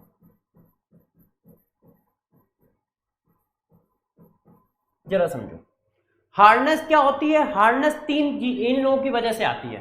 हार्डनेस जो होती है occurs due to presence of bicarbonate, chlorate and sulphate of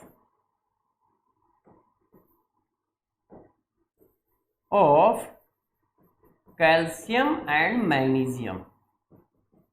जरा समझो, हार्डनेस इनकी वजह से आती है, इनकी वजह से। तो मैंने क्या बताया, सॉफ्ट वाटर क्या होता है, हार्ड वाटर क्या होता है। वाटर में आपने डिटर्जेंट डाला, लेदर फॉर्म हो गया तो सॉफ्ट वाटर, नहीं फॉर्म हुआ तो हार्ड वाटर। वो नहीं फॉर्म होता है, वो किन की वजह से नहीं फॉर्म होता है, इनकी वजह से नहीं फॉर्म होता है। हार्डनेस, लेदर क्यों नहीं फॉर्म होता है, due to presence of bicarbonate, chlorate and sulphate of calcium और मैग्नीशियम आयन। कैल्शियम और मैग्नीशियम आयन जो होते हैं वो लेदर नहीं फॉर्म करने देते हैं। कैल्शियम और मैग्नीशियम आयन जो होते हैं वो रिस्पॉन्सिबल होते हैं, लेदर नहीं फॉर्म करने देते हैं। उसी हार्डनेस को हम दो तरह से डिवाइड कर देते हैं, टेम्परेरी हार्डनेस। टेम्परेरी हार्डनेस का मतलब होता है जो इजीली रिमूव हो जाए, और परमानेंट हार्डनेस मतलब जो ज्यादा इजीली रिमूव ना हो, उसके लिए हमें थोड़ा ज्यादा मेहनत करनी पड़े। टेम्परेरी हार्डनेस जो आती है वो किसकी वजह से आती है? बाइकार्बोनेट की वजह से, बाइकार्बोनेट ऑफ कैल्शियम और मैग्नीशियम की वजह से टेम्परेरी हार्डनेस आती है। परमानेंट हार्डनेस जो आती है वो क्लोराइड और सल्फेट की वजह से आती है, क्लोराइड और सल्फेट की वजह से आती है। कौन सी हार्डनेस? Permanent hardness. अब हम रिमूव करना चालू करते हैं, इसको बोलते हैं वाटर सॉफ्टिंग। सॉफ्टिंग, सॉफ्टिंग ऐसे लिखते हैं, एक मिनट यार। ये देखो, ओ water softening, removal of hardness of water,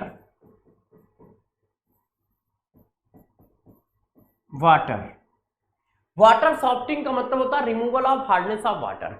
अब हम एक एक करके हार्डनेस को रिमूव करते हैं। चलो कैसे रिमूव करोगे? देखो, रिमूवल ऑफ, देखिए removal method of temporary hardness.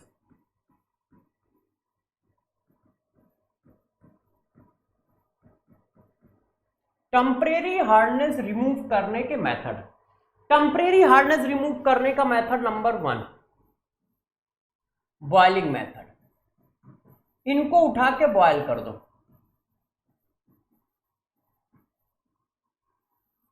जरा बताना, टेम्परेरी हार्डनेस है किसकी वजह से? टेम्परेरी हार्डनेस है बाइकार्बोनेट की वजह से। तो कैल्शियम का बाइकार्बोनेट आपके पास है, इसको हीट कर दो। और इसी तरह से मैग्नीशियम का भी बाइकार्बोनेट है, इसको भी हीट कर दो। तो जब टेम्परेरी हार्डनेस है तो इसको जब हीट करोगे तो ये कैल्शियम कार्बोनेट में कन्वर्ट हो जाता है और साथ में रिलीज करता है कार्बन डाइऑक्साइड और वाटर। इसको हीट करोगे तो ये कन्वर्ट हो जाता है मैग्नीशियम कार्बोनेट में और मैग्नीशियम कार्बोनेट में और कार्बन डाइऑक्साइड और वाटर। जरा इस बात को मैं समझाता हूं, गौर से समझना, ठीक है, कि ये है क्या। देखो, रिएक्शन एक ही होती है। जब आप इसको हीट करते हो तो बाइकार्बोनेट आयन ये होता है। ये बाइकार्बोनेट आयन जो होता है वो एम्फोटेरिक नेचर का होता है। क्यों? ये प्रोटॉन ले भी सकता है, प्रोटॉन दे भी सकता है। तो इसने इसको प्रोटॉन दे दिया, तो जब इसने इसको प्रोटॉन दे दिया तो ये कार्बोनिक एसिड हो गया। सॉरी, इसको बाद में लिखो। इसने इसको प्रोटॉन दे दिया तो ये कार्बोनेट में कन्वर्ट हो गया और ये कार्बोनिक एसिड में कन्वर्ट हो गया।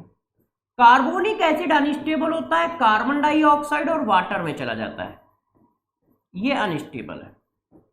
गौर समझो, ये एम्फोटेरिक आयन है। कौन? बाइकार्बोनेट। तो जैसे ही तुम इसको हीट करते हो तो एक एसिड की तरह काम करता है, एक बेस की तरह काम करता है। तो एक ने प्रोटॉन दूसरे को दे दिया, इसने प्रोटॉन दे दिया तो वो कार्बोनेट आयन में कन्वर्ट हो गया, इसने प्रोटॉन ले लिया तो कार्बोनिक एसिड में कन्वर्ट हो गया, कार्बोनिक एसिड कन्वर्ट हो गया कार्बन डाइऑक्साइड वाटर में। अब ये कार्बोनेट आयन है।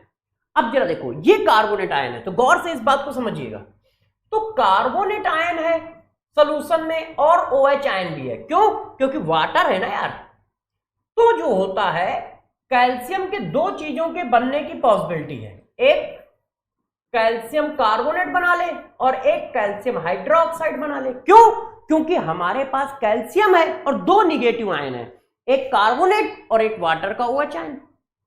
अब किसका प्रेसिपिटेट बनता है ये डिसाइड करता है KSP। KSP of calcium carbonate यदि कम है KSP ऑफ कैल्शियम हाइड्रोक्साइड से, तो जिसका KSP कम होगा उसका प्रेसिपिटेट पहले आएगा। ये आयनिक इक्विलिब्रियम में पढ़ाया गया है। जिसका KSP कम होता है उसका प्रेसिपिटेट पहले आता है, तो इसलिए इसका प्रेसिपिटेट बनता है। अब यही बात Mg में लगती है। Mg में भी हीट किया तो हमारे पास दो निगेटिव आयन आए, MgCO3 बना और MgOH का होल ट्वाइस बना। दो पॉसिबिलिटी है भाई, Mg के बाइकार्बोनेट को हीट करोगे तो यही रिएक्शन होगी। तो वाटर के अंदर क्या मिला, कार्बोनेट आयन, और वाटर का OH आयन तो है ना, तो इसका मतलब Mg इनसे रिएक्शन करके ये कंपाउंड बना सकता है। अब बनेगा किसका पीवीटी, जिसका Ksp कम होगा।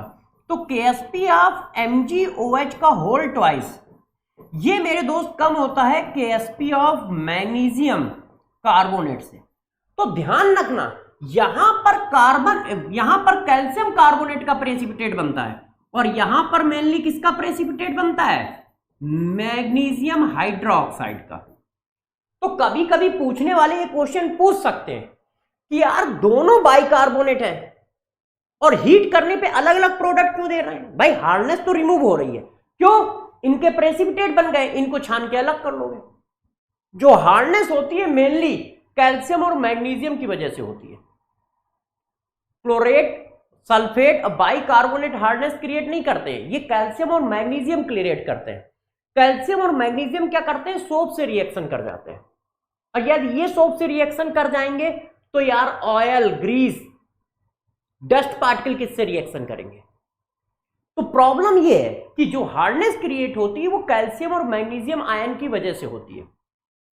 ये क्या करते हैं, सोप को रिएक्शन कर जाते हैं, तो हमें इनको हटाना होता है। तो ये इनके प्रेसिपिटेट बन गए, इनको छान के अलग कर लोगे तो कैल्शियम और मैग्नीशियम बाहर आ गए, तो हमारा पानी कैसा हो गया, वाटर कैसा हो गया, सॉफ्ट हो गया।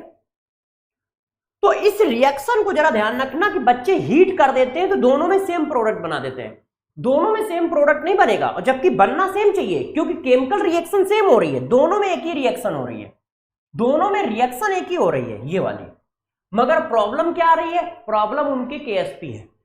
कैल्शियम में कैल्शियम कार्बोनेट का Ksp कम होता है, इसलिए उसका प्रेसिपिटेट बनता है, और Mg के केस में हाइड्रोक्साइड का Ksp कम होता है, इसलिए उसके हाइड्रोक्साइड का प्रेसिपिटेट बनता है।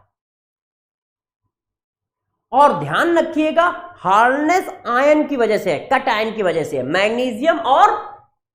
मैग्नीशियम और कैल्शियम आयन की वजह से। तो हमारा एम इनको रिमूव करना है। अब इनके प्रेसिपिटेट बन गए, इनको छान के निकाल लेंगे। और इनकी वजह से क्यों है, क्योंकि ये सोप और डिटर्जेंट से रिएक्शन कर जाते हैं, और जब ये सोप और डिटर्जेंट से रिएक्शन करेंगे तो मेरे दोस्त सोप और detergent oil, grease, dust particle से कैसे रिएक्शन कर पाएगा, उनसे रिएक्शन कर ही नहीं पाएगा, क्योंकि सारा सोप और डिटर्जेंट से तो ये रिएक्शन कर जाएंगे। इसलिए हमको कैल्शियम और मैग्नीशियम आयन रिमूव करने होते हैं। तो पहला मेथड होता है बॉयल कर दो, आराम से ये रिएक्शन हो जाती है, इनको हम बाहर कर लेते हैं। दूसरा मेथड होता है क्लार्क मेथड। क्लार्क मेथड में यार प्यारे बच्चों क्या करते हैं, क्लार्क मेथड में मिलाते हैं किसको, लाइम वाटर को। लाइम वाटर ना मिले तो मिल्क ऑफ लाइम भी मिला सकते हो, milk of lime, lime water, milk of lime, या lime water, milk of lime, और एक और नाम होता है इसका, क्लियर सॉल्यूशन को lime water, milk of lime, और quick lime and slaked lime. देखो ये तीनों चीजें एक ही हैं। कैसे है मैं इसको थोड़ा समझा देता हूं पहले। देखो यार, ये कैल्शियम कार्बोनेट है, इसको किसी ने थर्मली हीट कर दिया तो हमारे पास ये चीज आई, ये तो स्किप कर गई। अब इसको आप पानी में डाल दो, इसको बोला जाता है क्विक लाइम। इसको अब इसको पानी में डाल दो, तो यार पानी में डालोगे तो क्या बनेगा, ये पीछे पढ़ा चुका हूं। किसी भी बेसिक ऑक्साइड, मेटल ऑक्साइड को पानी में डालोगे तो उसका हाइड्रोक्साइड बनेगा, ये पीछे पढ़ाया है। इसको बोला जाता है स्लैग्ड लाइम। ऐसे ये क्या होता है, पेस्ट की तरह होता है। अब इसको फिल्टर कर लो। जब इसको फिल्टर करोगे तो एक बन जाएगा सस्पेंशन और एक बन जाएगा क्लियर सॉल्यूशन। ये देखो, सस्पेंशन ऑफ कैल्शियम हाइड्रोक्साइड और clear solution of calcium hydroxide. तो clear solution of calcium hydroxide बोला जाता है लाइम वाटर,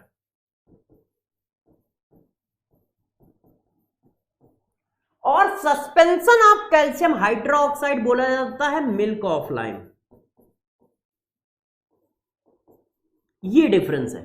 तो इसका मतलब केमिकली तीनों एक ही चीज है, केमिकली तीनों क्या है, एक ही चीज है, कैल्शियम हाइड्रोक्साइड है। फिजिकल अपीयरेंस अलग अलग है, फिजिकल अपीयरेंस अलग अलग है। प्रेसिपिटेट फॉर्म मतलब paste form milk of lime है, उसका क्लियर सोल्यूशन लाइम वाटर है, और उसका पेस्ट टाइप का सोल्यूशन जिसमें थोड़ा सा डिजॉल्व है, थोड़ा सा प्रेसिपिटेट है, वो स्लैग्ड लाइम है। और तीनों का फार्मूला एक ही है, कैल्शियम हाइड्रोक्साइड। अब यार कैल्शियम हाइड्रोक्साइड को यदि हम हार्ड वाटर से मिला दे तो ये भी क्या करता है, इसको सॉफ्ट कर देता है, सॉफ्ट वाटर में कन्वर्ट कर देता है। कैसे, इस बात को एक एक करके समझाता हूं। जरा देखो, तुमने ये रिएक्शन लिखी है, और वैसे मेरे हिसाब से तुम ये लिखते ही सीख जाओगे, मतलब समझ जाओगे क्या होने वाला है यदि मेरी बातों को गौर से समझते हो। तो जरा ये बताना क्या है, बेस, और जरा ये बताना कौन सा आयन है, एम्फोटेरिक आयन है। अभी पीछे ही पढ़ाया है कि ये एम्फोटेरिक आयन है। तो एसिड बेस रिएक्शन हो जाएगी, क्यों, क्योंकि ये एसिड की तरह काम करने लगेगा। एसिड बेस रिएक्शन हुई तो जरा बताना क्या बनेगा, कैल्शियम कार्बोनेट वाटर। अरे भैया एसिड बेस रिएक्शन होगी तो कार्बोनेट आयन आएगा, कार्बोनेट आयन का कैल्शियम कार्बोनेट हो गया और वाटर निकल गया और इसका प्रेसिपिटेट आ गया। अब जरा देखो, इसको हमने किसके साथ डाल दिया, इसके साथ, तो जब इसके साथ डालोगे तो भी वही रिएक्शन होगी। ये हो गया हमारा बेस और ये हमारा हो गया एसिड। एसिड बेस रिएक्शन हुई तो क्या बना, जब एसिड बेस रिएक्शन होगी तो जरा देखो यहां पे क्या बनेगा, ये देखो, फिर तुम बात समझ गए होगे यार। एसिड बेस रिएक्शन होने पर कार्बोनेट आयन होगा तो हाइड्रोक्साइड आयन भी तो होगा वाटर का, तो वाटर का हाइड्रोक्साइड आयन इसका प्रेसिपिटेट बनाएगा और इसका भी प्रेसिपिटेट बनाएगा। मेनली इसका प्रेसिपिटेट बनेगा क्योंकि KSP इसका कम होता है। तो ये देखो, तो लाइम वाटर यदि आप डाल दो तो भी, यदि लाइम वाटर मेरे दोस्त डाल दो तो भी हार्डनेस रिमूव हो सकती है ऐसे।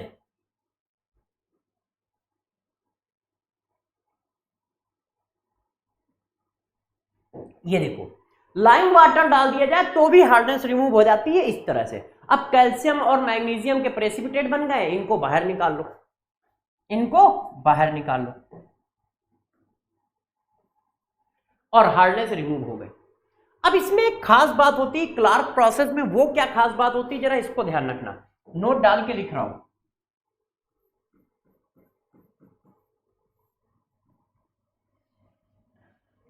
स्लैग्ड लाइम या क्विक लाइम या lime water, lime water always involve in limiting form या रिक्वायर्ड अमाउंट।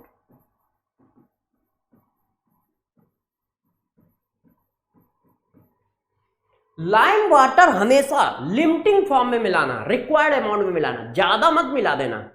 ज्यादा मिला दोगे तो हार्डनेस फिर से आने लगेगी। ऐसा क्यों होता है, ऐसा इसलिए होता है यदि लाइम वाटर आपने एक्सेस में डाल दिया तो जरा देखो क्या होगा, ये सॉल्यूशन में बच जाएगा क्योंकि तुमने एक्सेस में डाला है। और एटमॉस्फेयर में होती है कार्बन डाइऑक्साइड, एटमॉस्फेयर में क्या होती है, कार्बन डाइऑक्साइड।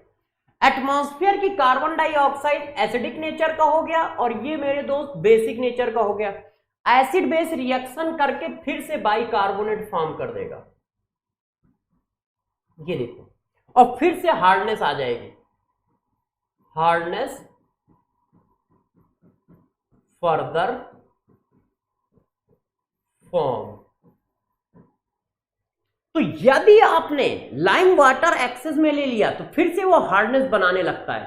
क्यों? क्योंकि एटमॉस्फेयर की कार्बन डाइऑक्साइड लाइम वाटर से रिएक्शन करने लगती है, क्योंकि एटमॉस्फेयर की कार्बन डाइऑक्साइड एसिडिक नेचर है और लाइम वाटर बेसिक नेचर है, तो एसिड बेस रिएक्शन करके क्या बनाएंगे? बाइकार्बोनेट बनाएंगे। क्यों? क्योंकि इसका मतलब क्या होता है? इसका मतलब हुआ ये पानी में जाते ही ये हो गया, और ये क्या है? ये हो गया। एसिड बेस रिएक्शन होगी तो यही तो आएगा यार। ये देखो, ये रिएक्शन होने लगती है। पीछे पढ़ाया है, एसिडिक गैस को पानी में डालोगे तो बाइकार्बोनेट बनेगा। तो जो पानी है वो क्या करेगा? कार्बन डाइऑक्साइड को जैसे ही एब्जॉर्ब करेगा तो ये हो गया, और एसिड बेस रिएक्शन हुई, बाइकार्बोनेट आया, ये आ गया, हार्डनेस फिर से क्रिएट होने लगेगी। तो ध्यान रखना, ऑलवेज लिमिटिंग अमाउंट में ये मिलाया जाता है, जरूरत से ज्यादा नहीं मिलाया जाएगा कि पता चला तुमने कहा यार ये तो सस्ता आता है चलो और मिला दें। सस्ता आता है मगर ज्यादा मिला दोगे तो नुकसान कर जाएगा। क्या कर देगा? फिर से हार्डनेस क्रिएट कर देगा। ये टेम्परेरी हार्डनेस रिमूव करने के मेथड थे। अब किसी ने कहा परमानेंट हार्डनेस रिमूव करने के method of removal of permanent hardness.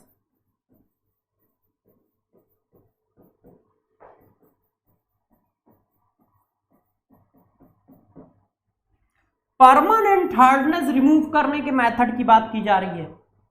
तो जरा बताओ परमानेंट हार्डनेस कैसे रिमूव कराओगे यार दोस्त? आइडिया है कुछ? तो परमानेंट हार्डनेस रिमूव करने के मेथड में सबसे पहले ये लिखो, permanent hardness method, this method, those method, एक मिनट प्यारे बच्चों, those method also remove temporary hardness.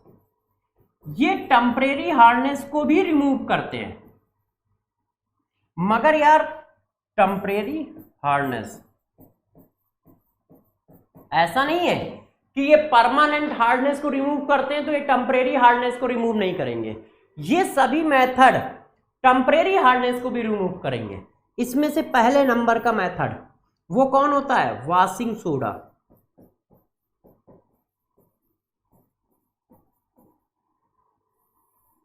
Washing soda दोस्त क्या होता है? वॉशिंग सोडा होता है Na2CO3.10H2O। ये होता है वॉशिंग सोडा। यदि हम वॉशिंग सोडा डाल दे तो भी रिमूव हो जाती है हार्डनेस। कैसे? वो देखो, ऐसे हमने सोडियम कार्बोनेट को डाल दिया, हमारे पास हार्डनेस कैसी है? अब परमानेंट है, मतलब सल्फेट और क्लोरेट है, तो हमारे पास ये है क्या? CaSO4। तो क्या हो जाता है? आयन एक्सचेंज रिएक्शन हो जाती है इस तरह से, ऐसे। इसका पीवीटी आ गया, ये सॉल्युबल होता है। हमने वॉशिंग सोडा डाल दिया और हमारे पास क्या है? ये है। तो यहां पर भी वही हुआ, आयन एक्सचेंज रिएक्शन हो गई। ये हाईली सॉल्युबल होते हैं, एस ब्लॉक के हैं ना, और इनके प्रेसिपिटेट बन जाएंगे। इनको उठा के बाहर कर लेंगे, क्योंकि हमें टेंशन कैल्शियम और मैग्नीशियम आयन से है। हार्डनेस को वो क्रिएट करते हैं, सल्फेट और क्लोरेट हार्डनेस क्रिएट नहीं करते हैं, ना बाइकार्बोनेट हार्डनेस क्रिएट करते हैं। हार्डनेस क्रिएट करने वाले कौन है? कैल्शियम और मैग्नीशियम। तो इनको हमें हटाना है, तो इनको हमने हटा दिया ऐसे करके। ये देखो, इसी तरह से आप वहां लिख सकते हो, Mg के केस में भी।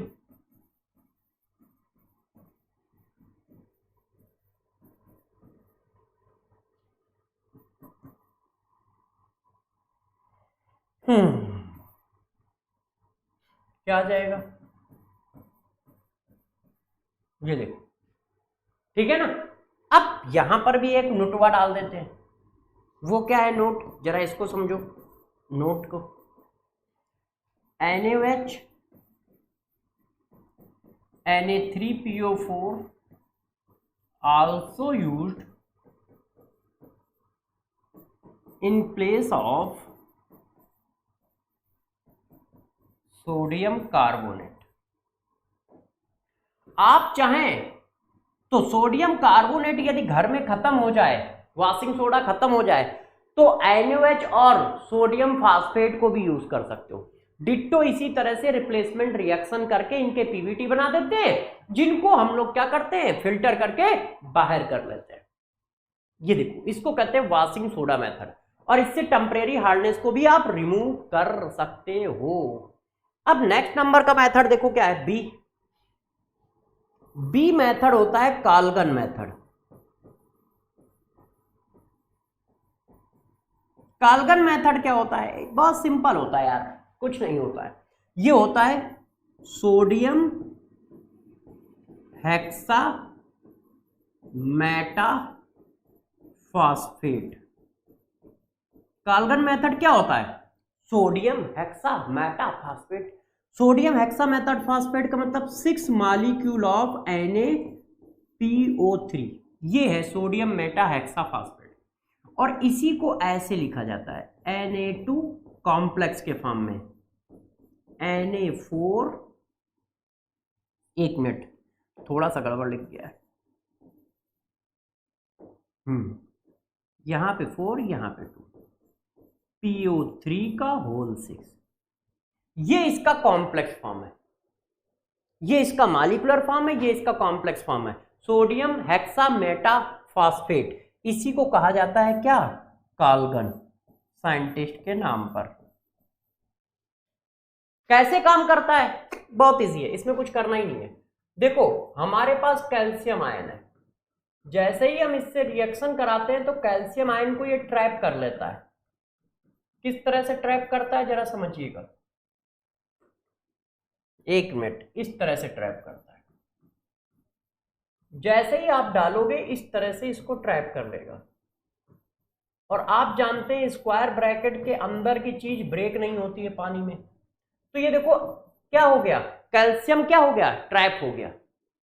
ये देखिए सोडियम से रिप्लेस हो गया। इसी तरह से मैग्नीशियम भी ट्रैप हो जाता है, इसी तरह से मैग्नीशियम भी ट्रैप हो जाता है। ये देखो, अब ये क्या है, स्क्वायर ब्रैकेट के अंदर ट्रैप हो गए तो ये बाहर ही नहीं निकल पाएंगे, और जब बाहर नहीं निकल पाएंगे तो सोप से रिएक्शन नहीं कर पाएंगे। क्योंकि प्रॉब्लम क्या थी, प्रॉब्लम ये थी कि कैल्शियम मैग्नीशियम यदि वाटर में रह जाते हैं तो ये क्या करते हैं, सोप से रिएक्शन कर लेते हैं, डिटर्जेंट से रिएक्शन कर लेते हैं। और यदि ये सोप और डिटर्जेंट से रिएक्शन कर लेते हैं दोस्त, तो डिटर्जेंट फिर ऑयल ग्रीस और मतलब डस्ट पार्टिकल उनसे रिएक्शन नहीं कर पाता है। इस वजह से हम लोगों की मजबूरी है कि कैल्शियम और मैग्नीशियम को या तो हम पानी के अंदर ही ट्रैप करा दें या फिर पानी से बाहर निकाल लें। इसी वजह से आप लगातार पीवीटी बना रहे हो या फिर इस तरह से ट्रैप करा रहे हो। ये पीवीटी नहीं होता है, ये ट्रैप हो जाता है, या फिर आप इस तरह से ट्रैप करा रहे हो। ये काल्गन मेथड है। काल्गन मेथड का फार्मूला पूछते हैं कि किससे किया जाता है, तो ध्यान रखिएगा, ये है sodium Meta hexa phosphate. Sodium Meta hexa phosphate का मतलब ये इसी का ही है। और हो सकता है आपको परेशान करने के लिए कभी कभी ऐसे लिख दें Na6P6O18, तो बात एक ही है, 6 मॉलिक्यूल का ऐसा, ठीक है। अब नेक्स्ट नंबर का मेथड देखो, सी नंबर का मेथड कौन सा होता है, इसको कहते हैं zeolite method, permuted zeolite, permuted zeolite.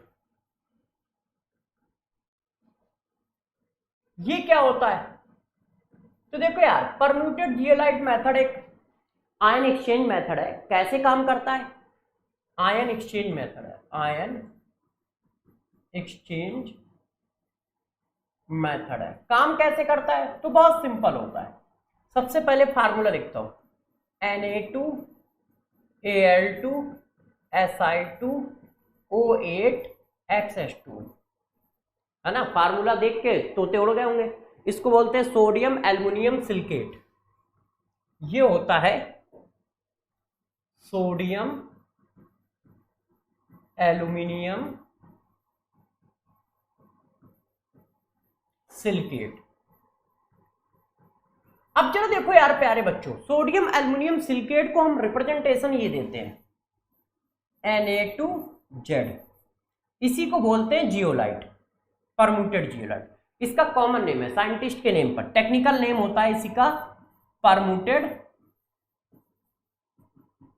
Zeolite. ये अब ये क्या करता है, ये आयन एक्सचेंज रिएक्शन करता है। जो हार्ड वाटर है उसके कैल्शियम आयन इससे एक्सचेंज हो जाते हैं ऐसे, इनको वो ट्रैप कर लेता है, ये ट्रैप हो गए। इसी तरह ये जो होता है जियोलाइट Mg आयन को भी ट्रैप कर लेता है इस तरह से, और ये फ्री हो गया और वाटर सॉफ्ट हो गया। मतलब कुछ इस तरह से होता है, जैसे ये टैंक है, देखो ऐसे ये टैंक है, एक सिंपल फॉर्म बता रहा है। अब इस टैंक में हमने क्या रखा है, जियोलाइट भर रखा है, ये जियोलाइट भरा हुआ है, पत्थर होते हैं, टुकड़े होते हैं, है ना, इसके हमने टुकड़े भर रखे हैं ऐसे। ये देखो टैंक को थोड़ा बड़ा कर लेते हैं। अब जरा देखिए हम कर क्या रहे हैं, गौर से देखिएगा। ओ देखो प्यारे बच्चों, हम यहां से हार्ड वाटर डाल रहे हैं, यहां से हम क्या कर रहे हैं, हार्ड वाटर डाल रहे हैं, ठीक। तो जरा देखो क्या होता है। अब बात को जरा समझिएगा, एक मिनट। यहां से हार्ड वाटर ऐसे गिरा और यहां से पास होता हुआ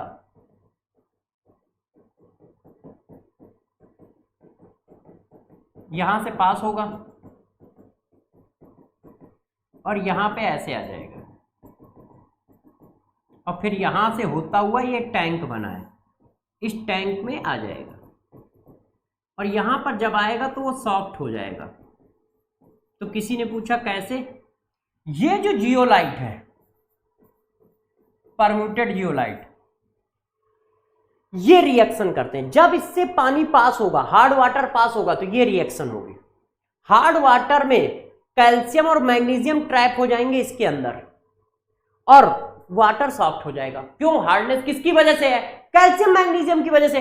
कैल्शियम मैग्नीशियम जो है इस तरह से इसके पास ट्रैप हो जाएंगे, यहां पर रुक जाएंगे रिएक्शन करके, इस तरह से ये ट्रैप हो गए, इस तरह से ये ट्रैप हो जाएंगे, इस तरह से ट्रैप हो गए और ये बन गया। इस तरह से सॉफ्ट वाटर हमारा आ जाएगा। अब इसको यदि रिकवरी करनी है तो सारा पानी बाहर निकाल लो। अब इसको छोड़ दिया कुछ देर के लिए, सारा पानी बाहर निकाल लिया, अब छोड़ दिया। अब यदि इसकी रिकवरी करनी, क्योंकि सारा का सारा सोडियम जब कैल्शियम से रिप्लेस हो जाएगा तो ये रिप्लेस करना बंद कर देगा ना। भैया क्या हो रहा है, Na कार्बन से Ca से रिप्लेस हो रहा है। अब सारा का सारा Na और Ca से रिप्लेस हो गया, तो अब ये थोड़ी उसको सॉफ्ट वाटर को हार्ड वाटर में कन्वर्ट करेगा। तो हम क्या करते हैं, इस प्रोसेस को रिकवरी कराते हैं, इसको बोलते हैं रिकवरी। रिकवरी तो रिकवरी कैसे की जाती है, इसमें हम क्या करते हैं, पास कर देते हैं NaOH सोल्यूशन, पास NaOH या NaCl सोल्यूशन। NaOH क्यों बर्बाद करोगे, NaCl सोल्यूशन। NaCl सोल्यूशन क्या करता है, Na आयन जो होता है फिर इससे रिएक्शन करता है और ये बना देता है ऐसे, फिर जियोलाइट तैयार हो गया। Na आयन फिर इससे रिएक्शन करेगा और ये बना देगा, और जियोलाइट हमारा फिर से तैयार हो जाएगा। और फिर से तैयार हो गया, फिर हार्ड वाटर डालो और उसको सॉफ्ट कर लो। तो ये होता है हमारा क्या, परम्यूटेड जियोलाइट मेथड। अब लास्ट एंड फाइनल मेथड, इसको भी देख लो तो कहानी खत्म हो जाए। इसको बोलते हैं ion exchange resin method. Ion exchange resin method, ये क्या होता है, इसको जरा देखो, बहुत सिंपल होता है, ध्यान दीजिएगा, बिल्कुल सिंपल है। हाइड्रोजन बहुत सिंपल मॉलिक्यूल है, आप बस अच्छे से समझ लो। देखो दो तरह के हमारे पास रेजिन होते हैं। तो सबसे पहले रेजिन क्या होते हैं, इनकी डेफिनेशन बताते हैं। ये ऑर्गेनिक मॉलिक्यूल होते हैं, मॉलिक्यूल्स ऑर्गेनिक मॉलिक्यूल होते हैं, या तो ये एसिड होते हैं या बेस होते हैं। मगर बहुत हाई मॉलिक्यूलर वेट के होते हैं। हाई मॉलिक्यूलर वेट एसिड होते हैं या हाई मॉलिक्यूलर वेट के बेस होते हैं। रेजिन क्या होते हैं? हायर मॉलिक्यूलर वेट के फैटी एसिड होते हैं और या हायर मॉलिक्यूलर वेट के फैटी बेस होते हैं, ऑर्गेनिक मॉलिक्यूल होते हैं। जो एसिड होते हैं उनको बोलते हैं कैटायन एक्सचेंज रेजिन, और जो बेस होते हैं उनको बोलते हैं एनायन एक्सचेंज रेजिन। क्यों बोलते हैं? अभी हम एक एक करके इसको एक्सप्लेन भी करेंगे। तो रेजिन क्या है? हायर मॉलिक्यूलर वेट के ऑर्गेनिक एसिड और बेस है। रेजिन क्या है? हायर मॉलिक्यूलर वेट के ऑर्गेनिक एसिड और बेस है। हायर मॉलिक्यूलर वेट के ऑर्गेनिक एसिड को कैटायन एक्सचेंज रेजिन बोलते हैं। हायर मॉलिक्यूलर वेट के ऑर्गेनिक बेस को एनायन एक्सचेंज रेजिन बोलते हैं। कैसे बोलते हैं, क्यों बोलते हैं, इसको हम लोग डिस्कस करते हैं। तो जरा देखो, एक कंटेनर बनाते हैं आपके लिए। ये देखिए,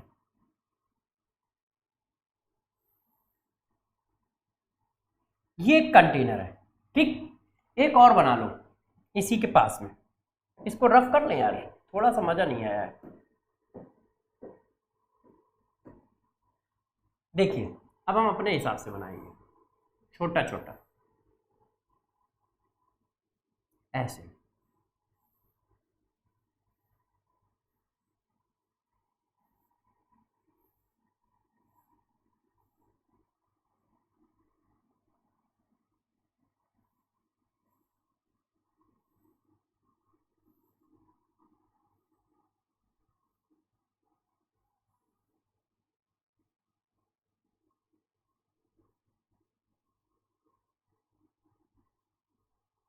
अब जरा देखो यार, एक एक करके आपको कहानी समझाते हैं कि क्या होता है, कैसे काम करता है, ठीक है। देखिए प्यारे बच्चों, सबसे पहले हम भरते हैं कैटायन एक्सचेंज रेजिन। यहां पे हमने भर दिया है कैटायन एक्सचेंज रेजिन ऐसे। ये क्या है? ये है cation exchange resin. Cation exchange resin कौन कौन है? जैसे ये देखो, RCOOH। ये RCOOH कुछ ऐसे होंगे, C35OOH। ये हायर मॉलिक्यूलर वेट के होते हैं ना, कुछ इस तरह से। इधर हमने भर दिया क्या? Anion exchange resin. ये एनायन एक्सचेंज रेजिन है ऐसे, समझिए। ये है anion exchange resin, higher molecular weight के, कुछ इस तरह से।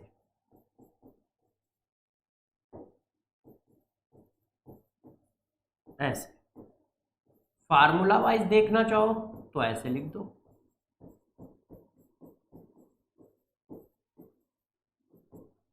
ये देखो, अब ये काम कैसे करते हैं दोस्त, इस बात को जरा देखिएगा कि ये काम कैसे करते हैं, ठीक। देखो, आपने क्या किया, हार्ड वाटर यहां से डाला, यहां से आपने हार्ड वाटर पास कराया ऐसे। ये हार्ड वाटर है। जब तुमने हार्ड वाटर पास कराया तो ये किससे पास हुए? कैटायन एक्सचेंज रेजिन से। तो कैटायन एक्सचेंज रेजिन करता क्या है? हार्ड वाटर में जो कैल्शियम है उससे, अब बताओ जरा, एसिड डाल रखा है तो कैल्शियम के साथ क्या होगा? इसका सॉल्ट बन जाएगा ऐसे, और H रिलीज हो जाएगा इस तरह से, हो जाएगा कि नहीं? और यही काम Mg करेगा। तो क्या होता है, इसको कैटायन एक्सचेंज रेजिन क्यों बोलना है? क्योंकि कैटायन से कैटायन एक्सचेंज हुआ है, H अलग चला गया है, उसकी जगह पे कौन आ गया है? Calcium ion. तो कैटायन से कैटायन का एक्सचेंज है, इसीलिए इनको कैटायन एक्सचेंज रेजिन बोलते हैं। अब बताओ, कैल्शियम आयन तो यहां पर ट्रैप हो गए, कैल्शियम आयन यहां ट्रैप हो गए, मैग्नीशियम आयन यहां ट्रैप हो गए, कैल्शियम आयन यहां ट्रैप हो गए, मैग्नीशियम यहां ट्रैप हो गए। अब हमारे पास जो पानी आया, ये आया, ऐसा आया, ये सॉफ्ट हो चुका है। मगर इसमें प्रॉब्लम है, जब पानी आएगा तो उसमें एचाइन होंगे, एचाइन होंगे तो ये जो पानी आया है ये एसिडिक वाटर हो गया है। ये कैसा वाटर है? एसिडिक वाटर है। सॉफ्ट तो हो गया है, एसिडिक सॉफ्ट वाटर है, एसिडिक सॉफ्ट वाटर। मगर यार वाटर कैसा है? एसिडिक हो गया। क्यों? क्योंकि एचाइन रिलीज कर रहा था। अब एसिडिक वाटर तो हम पिएंगे नहीं ना, एसिडिक वाटर से कपड़े धुल पाएंगे, तो हमको क्या करना होता है? इसकी एसिडिटी को कम करना होता है। इसकी वजह से हम इसको यहां पर पास करा देते हैं। इस टोटी को खोलकर इस सॉल्यूशन को यहां पास करा देते हैं। ये टोटी लगी है, इसको खोल देते हैं, ओपन कर देते हैं, तो ये यहां आ जाता है। अब यहां पर क्या काम है जरा समझो, ऐसे ये यहां आ गया। यहां क्या है? एनायन एक्सचेंज रेजिन है। एनायन एक्सचेंज रेजिन क्या करता है? ये देखो हमारे पास ये है, ये एनायन को एक्सचेंज करते हैं, क्लोराइड आयन को एक्सचेंज कर दिया, ऐसे सॉल्ट बना लिए और OH आयन रिलीज कर दिया। तो ये क्या करेंगे? ये Cl आयन, सल्फेट आयन, इनको एब्जॉर्ब कर लेते हैं ऐसे। तो अब जो पानी आया वो क्या है? उसको हम यहां अपना टैंक में इकट्ठा कर लेते हैं, ये ऐसे। होता क्या है? यहां से H आयन आए, यहां से OH आयन आए, ये आपस में मिलके क्या बना देते हैं? वाटर बना देते हैं। तो एसिडिटी खत्म हो जाती है, ये हमारे पास न्यूट्रल वाटर आता है। मगर प्रॉब्लम है, इस वाटर को हम पीने के लिए यूज नहीं कर पाते। इस वाटर को हम पीने के लिए यूज नहीं कर पाते। क्यों यूज नहीं कर पाते? क्योंकि सारे मिनरल्स गायब हो गए। कटायन यहां एब्जॉर्ब हो गए, एनायन यहां एब्जॉर्ब हो गए, तो मिनरल्स तो सारे गायब हो गए। तो ये ड्रिंकिंग वाटर नहीं होता है, तो हम इसको क्या है? पीने के लिए यूज नहीं कर पाते। Does not used in drinking.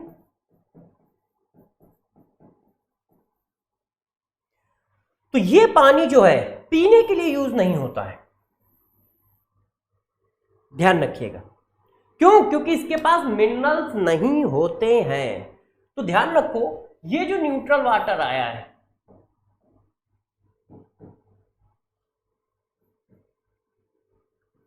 No use in drinking, तो ये ड्रिंकिंग वाटर की तरह यूज नहीं हो सकता है। रीजन क्या है? सारे मिनरल्स गायब हो जाते हैं। किसी ने कहा रीजन क्या है? No minerals present in soft water. जो रेजिन मेथड से सॉफ्ट वाटर आता है उसमें किसी भी तरह के मिनरल्स नहीं होते, इसलिए ये ड्रिंकिंग फॉर्म में यूज नहीं किया जा सकता है।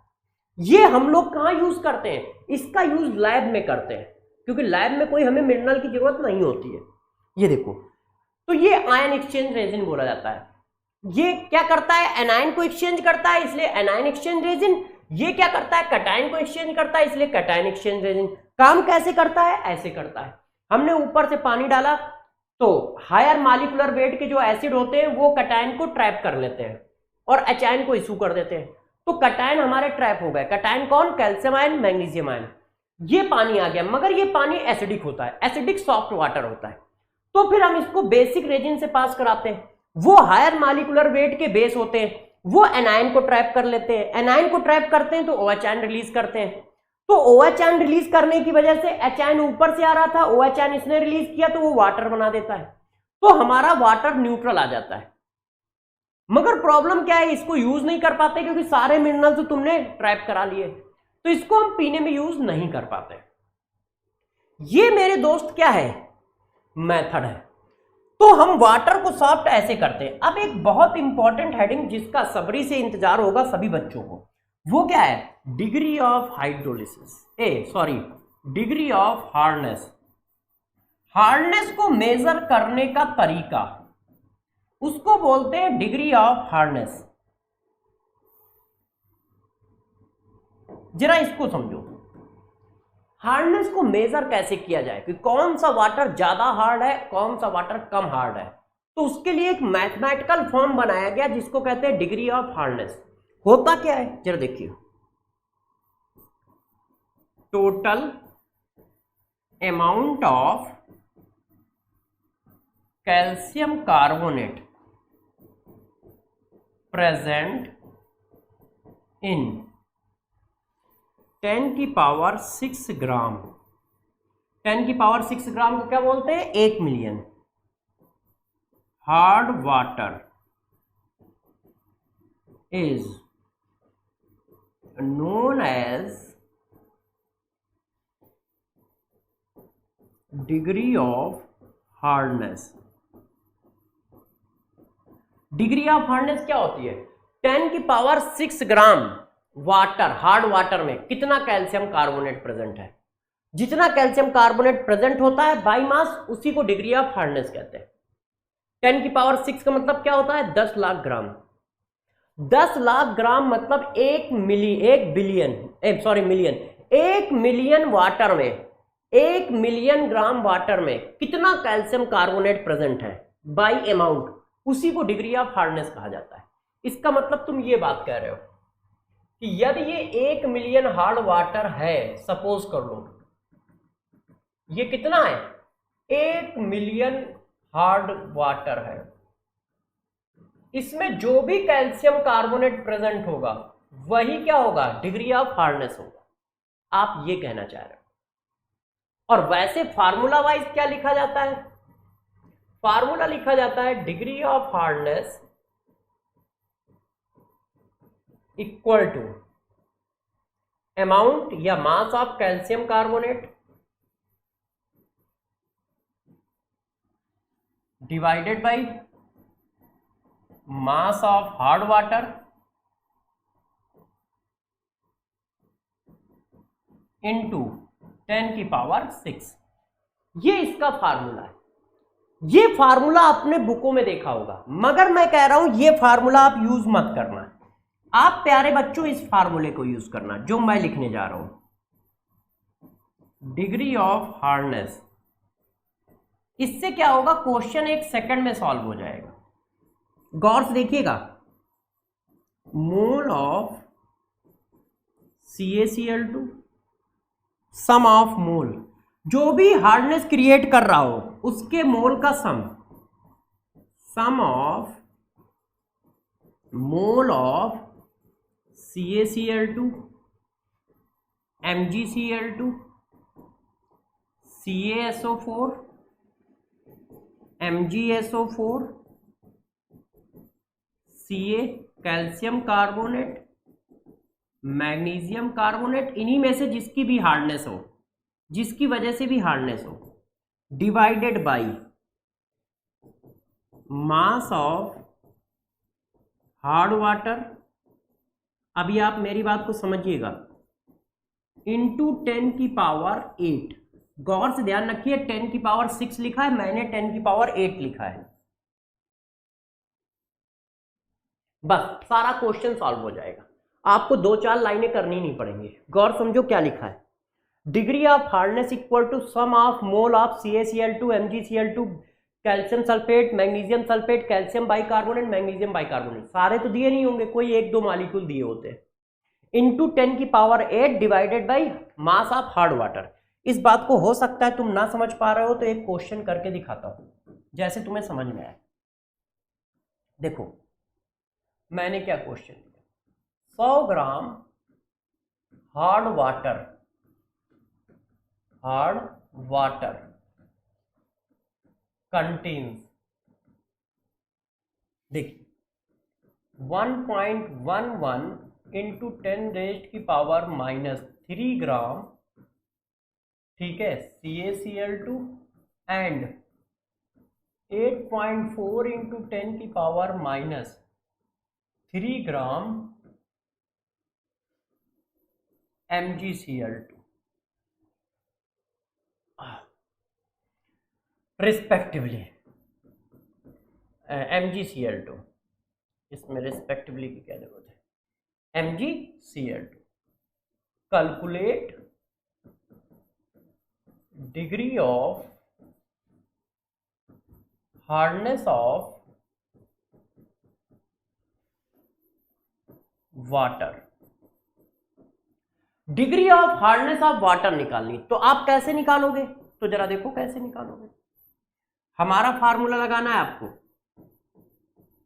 डिग्री ऑफ हार्डनेस, बस एक ही बार में आंसर आ जाएगा, हमको कुछ नहीं करना है। अब जरा देखो, सम हार्डनेस कौन क्रिएट कर रहा है, ये क्रिएट कर रहा है और ये क्रिएट कर रहा है, इनके मोल का सम ऊपर रख दो। तो मोल कैसे निकाले जाते हैं, weight divided by molecular weight. CaCl2 का कितना होता है, 111 होता है, Cl2 कितना होता है 71, और कैल्शियम होता है 40, तो 40 71 कितना होता है 111। ये किसके मोल आ गए, CaCl2 के। प्लस इसके मोल लिखो 8.4 इंटू 10 की power -3 divided by MgSO4 MgCl2 कितना होगा 71 और 24, 84 से ज्यादा हो जाएगा, MgSO4 कर दो। ये वैल्यू गलत है ना, थोड़ी और कोई वैल्यू लिखे, 8.4 में कटेगा नहीं। हाँ, तो 71 और 84 कितना होता है यार, 71 और 24, Mg का लगभग 24 होता है, तो 71 और 24 होता है 95, तो इसको 9.5 कर दो, तो क्या होगा, कैलकुलेशन इजी हो जाएगी, है ना दोस्त। ये देखो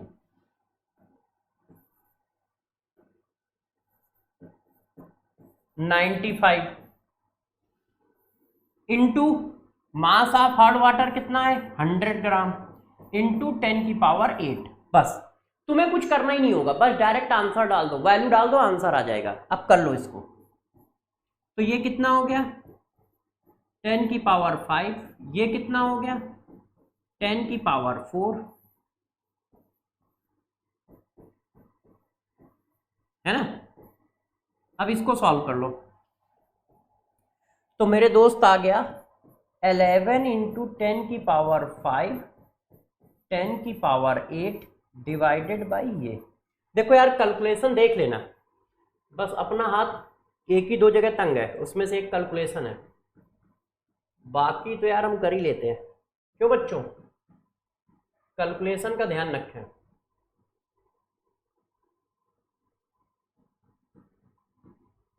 तो 101 ग्राम आ गया, या डिग्री ऑफ हार्डनेस कितनी आ गई 110, सॉरी। ये देखो कैसे निकाला, समझ गए, मोल of CaCl2 plus mole of MgCl2।